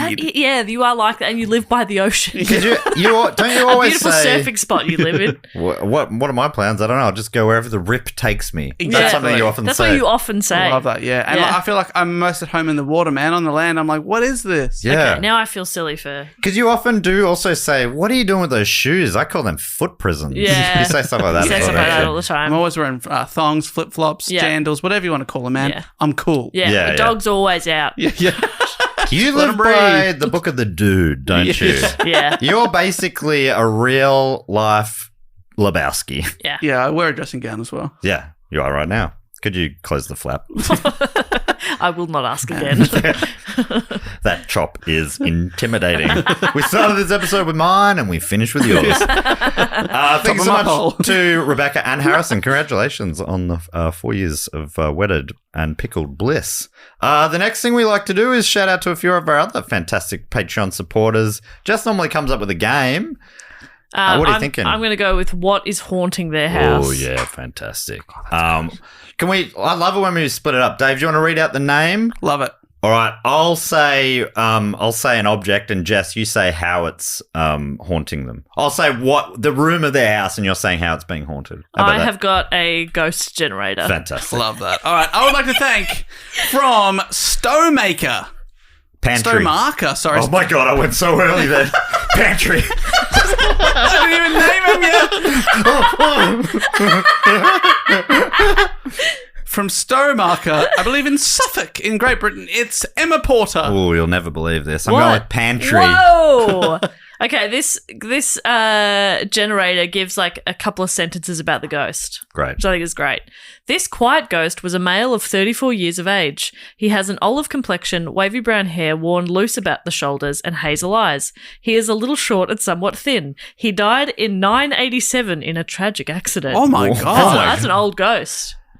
Yeah, And seen now- a lot. Imagine dying that long ago and then being trapped in the pantry. In a pantry. Well, first of all, you'd be looking around like, what are all these foods? What is this, popcorn? Barbecue Microwave? shape? I don't know how to put this on. On your Emma, I'd like to thank from Hereford, also in Great Britain, it's Spike. In the library. In the library is a confused ghost, a 35-year-old male. Dark complexion, curly brown hair, and green eyes. He's quite tall, and he died in 2008 in combat. Oh, wow. Spike, you're haunted by a recent ghost. Random. A recent ghost. That's such a funny The description other one for was a ghost. 987. Yeah. Okay, that is 2008's very recent. No, I mean, it's just a funny way to describe it. I guess that's a recent you guy. You got quite a you got a you got a freshie. freshie. They've got their probation plates still. Yeah, you're not going to have to explain so many references. You got a little baby ghost. That's fun. You probably speak the same language Yeah, as them. Yeah. they probably had a MySpace. Yeah. Hey, Ghost, what was your MySpace? They had Facebook probably. Yeah. I'll see if it's still there. But not Insta. So that's They sad. never got it. Imagine living in a life without Insta. Oh my god. I would like to thank from North Carlton here in Victoria, it's Rose Chapel. The garden. Oh, the garden's hosted by a 38-year-old female. Pale complexion, straight brown hair pinned back neatly, and grey eyes. That's spooky Oh, as grey shit. eyes. It got spooky. She's very tall and fairly muscular, and she died in 1753. Whoa, that's an old ghost. Yeah, and to be that tall too. Also combat. And I like you What the said. fuck was she doing in combat in 1753? I don't know if you've said this for all of them, but I like how you said this ghost is hosting them. Like Have I? you go, you're hosted by, which I like. Have I? No, well, maybe just that time, but it just made me think of a ghost garden party. I thought it was fantastic. But did I mean to say haunted and I said hosted? I don't know. Okay. I guess ghosted and haunted mixed together Go is back hosted. to the tape. Go to the tape. Oh. Oh, She I said that honked it. weird. I honked That it. was weird. I must be doing it in French. I would like to thank now from, I love this place, sounds great, Glossop. Glossop. Glossop sounds Glossop beautiful. in Great Britain. It's two people here. It's Lee plus Debbie. In the kitchen. 49-year-old ghost, male, pale complexion, a short ponytail. Oh. He's tall, and he died in 2004 from a sudden illness. Oh, that's a vampire. I don't know how fun this is, but I'm just going to keep going. I think this one's a vampire. Well, Okay, they're not. yeah, These vampire. aren't real ghosts, are they? Are these real ghosts? What the fuck? Jess, what have you? Are we summoning one real ghost at a time into these people's No, lives? surely. I'd be annoyed if my ghost had a small ponytail. Imagine, doesn't your hair keep growing after you die? Yeah, cut that. Jeez. I know. Look, listeners, you don't have to email in. I know that's a fallacy that your hair keeps growing after you die. It's actually your skin and everything recedes, but it's still a bit of fun. It was just a bit of a Just fun a bit of fun, joke lighten there. up. Who else we got, Dave? I would like to thank from Deutschland. We're talking Germany here from Munchen. In the bathroom. Sorry, it's I haven't said the name yet, but I know you're very keen. I thought you said from Munster, it's Munchen. No. It's Jonas Rettig or Jonas Rettig. Whoa. Okay, I'm changing it. Boudoir. Oh, Jonas well, much like in my real life, in your bedroom, you have a confused ghost. But what are we doing here? A 68-year-old female, so close. She has She nearly made it. wavy dark brown hair and a short ponytail again. Sorry, Dave. What the heck? This is. I don't She's think I'm tall. expecting this. This is the second confused ghost. Yeah. And it's the second one with a short ponytail. She's told you she's dying in combat. She died in 2001 in a duel with a bitter lover. Oh. In 2001, you were dueling? That's awesome. That's crazy. Wow. There's a fun story there. Did you feature this ghost in your episode about the world's silliest jewels, Dave? Probably. Yeah, I think I did. 2001, That was the most recent one, I believe. I would like to thank from Caldecott in Great Britain as well. It's Ellie Doran. In the water closet. Oh, pardon me. The shitter, as I call You it. want to relax in there. You don't want to be haunted by anything Yeah. too full on. What have we got? And it's a sorrowful ghost too. Oh, yeah, exactly. Like that. Male. She's in the bathroom. Yeah, she is. Oh my God. Male, 44 years old, pale complexion, red hair, neatly braided, no ponytail this time. Nice. Little short, died in 1987 from poisoning. Oh, Probably my a woman God. then. Oh, Women yep, that's what poison. they do. Learnt that from Deadlock. Deadlock. Thank you. I'd like to thank from Ludlow in Great Britain. It's Chloe Morris. The hallway. The hallway. That's one you can't avoid a hallway haunting. It's a just to main get anywhere. thoroughfare. Yeah. Whatever, I want to go anywhere. I need a late night piddle. I'm gonna go get haunted. I'm being haunted enough by my weak bladder. Oh. That's one of my favourite voices you do. It's just that good. It's so good. Like an irate man. I love irate Matt. Okay, this hallway too, a mellow ghost Ooh. and a 52-year-old man. Yuck. Dark, curly, greying hair. Short hair though, Dave, so you'll be happy. Very short. No ponytails here. Died in 2005 when wrongfully executed. Oh my God. Jesus. They're a mellow ghost. That's Love that. bleak. It's all right, man. We all had to go sometime. What was it? This must have been one of your bodacious bros. I lived a good life, my brother. Hey, you know, you No, take, but it said take he it had as it comes. dark hair, not blonde Oh, hair. And yeah. bodacious guys are all blonde. That's true. Bleached blonde by the sun. I would like to thank now from Manchester, a place that we will be live next month doing a live podcast. I would like to thank, it's simply Tom. Love you, Tom. Tom, you've got a Hotmail. Your email address ends in a B. Just trying to give you a clue as to know. You know who you There's are, a lot Tom. of Tom. There's too many Toms. Tom from Manchester, Matt. Oh, he's in the shed. In the shed, a confused ghost, female. That's why. Oh, She's like, okay. what the fuck is this room? I've never seen this before. 45 years old, pale, wavy red hair, tall, died in 1443. Whoa. Wow, that's old. Geez, imagine how much unfinished business you'd need to be hanging around that long. 1443. Yeah. Well, we had one from 937 I can't remember before. Yeah, What hanging the around. fuck? Fucking move on, mate. And finally, I would like to thank from Belfast, another city that we will be in next month. Come on down. I would like to thank Cobalt. It's Cabal, then a capital T, all one word. Cobalt. But it looks like real name, initials M&M. That's right, it's Marshall Mathers. We love you, Secret Northern Irish identity. Eminem.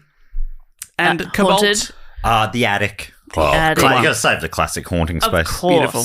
Another mellow ghost, female, 43, platinum blonde, dead straight hair, What the heck? dark brown eyes, She died in 1527 in an apparent accident staged by a spiteful lover. Oh, my God. Juicy. That is juicy. I'd be up in that attic like, girl, spill the beans. What's the goss? Tell me your story. Thank you so much to Cabal, Tom, Chloe, Ellie, Jonas, Lee, Debbie, Rose, Spike, and Emma. And the last thing we need to do is welcome. We got 5 inductees into the Triptych Club this week. Very quickly, Dave. What is the Triptych Club? This is a hall of fame for people that have been supporting the show for 3 consecutive years on the shout-out level or above. So we enshrine them in, put them into the clubhouse, put their name up on the wall, and welcome them in and say, hey, you're in here forever. Yeah, and that's after death as well. So you will... We don't call it haunting. We just call it, ghost friends hang out there too. Yeah. Exactly. And that's nice, and you are glad of that. Yeah. So we've got 5 inductees this week. Dave, you normally book a band for the after party? You're never going to believe it. We've been talking 70s this week. Yeah. Well, we got John Denver. Oh, my gosh. Whoa, that's huge. Huge. Big get. West Virginia, Mountain Mama. Good for us. Can't wait. Yeah, no, excited. Excited for the me musical home. stylings. And Jess, you're behind the bar. You normally have a drink or a food? I thought I'd make it kind of spooky. Oh, so you know yeah. those like fake blood capsules you can get? Yeah. I got a shit ton of them. I emptied them all out. Why are you laughing? And then I've just added vodka to it, so it's just like vodka fake blood. Red like vodka. just as like a mixer type thing. Okay. And then I've put like they're like lollies. I think you can eat them, but they are a choking hazard. Just be careful. But I've put like eyeballs in it. My God, that sounds... Did you want one?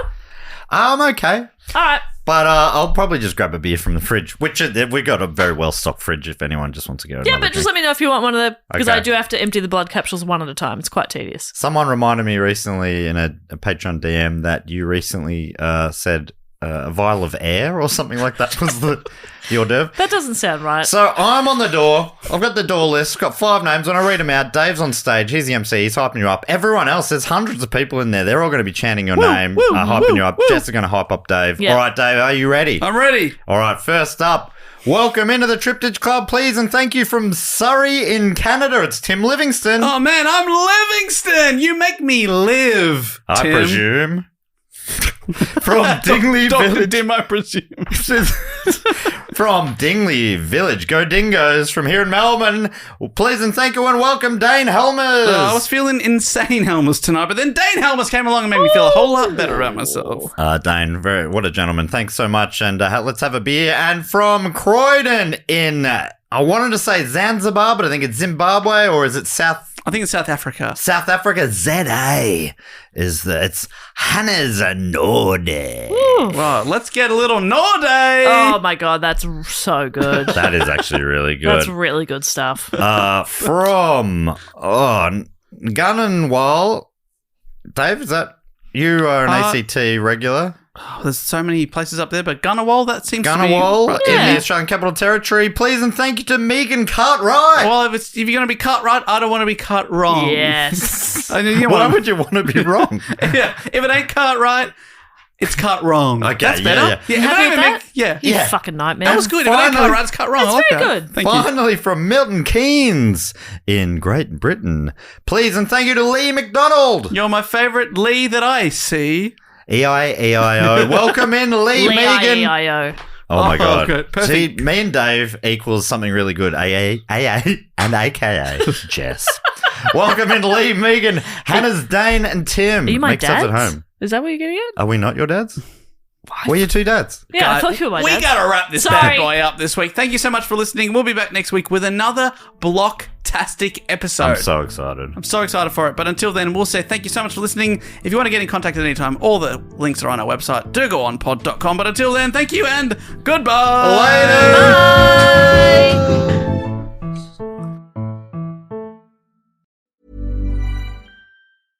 At Leidos, a brilliant mind is smart, but a brilliant team is smarter. A ship that finds enemy subs is smart, but an autonomous fleet, that's smarter. Defending against cyber attacks? Smart. Stopping attacks before they start? Smarter. And using AI tools is smart, but integrating trusted mission AI into your technology is smarter. We're not just making technology solutions in national security and health. We're making smart smarter. Leidos.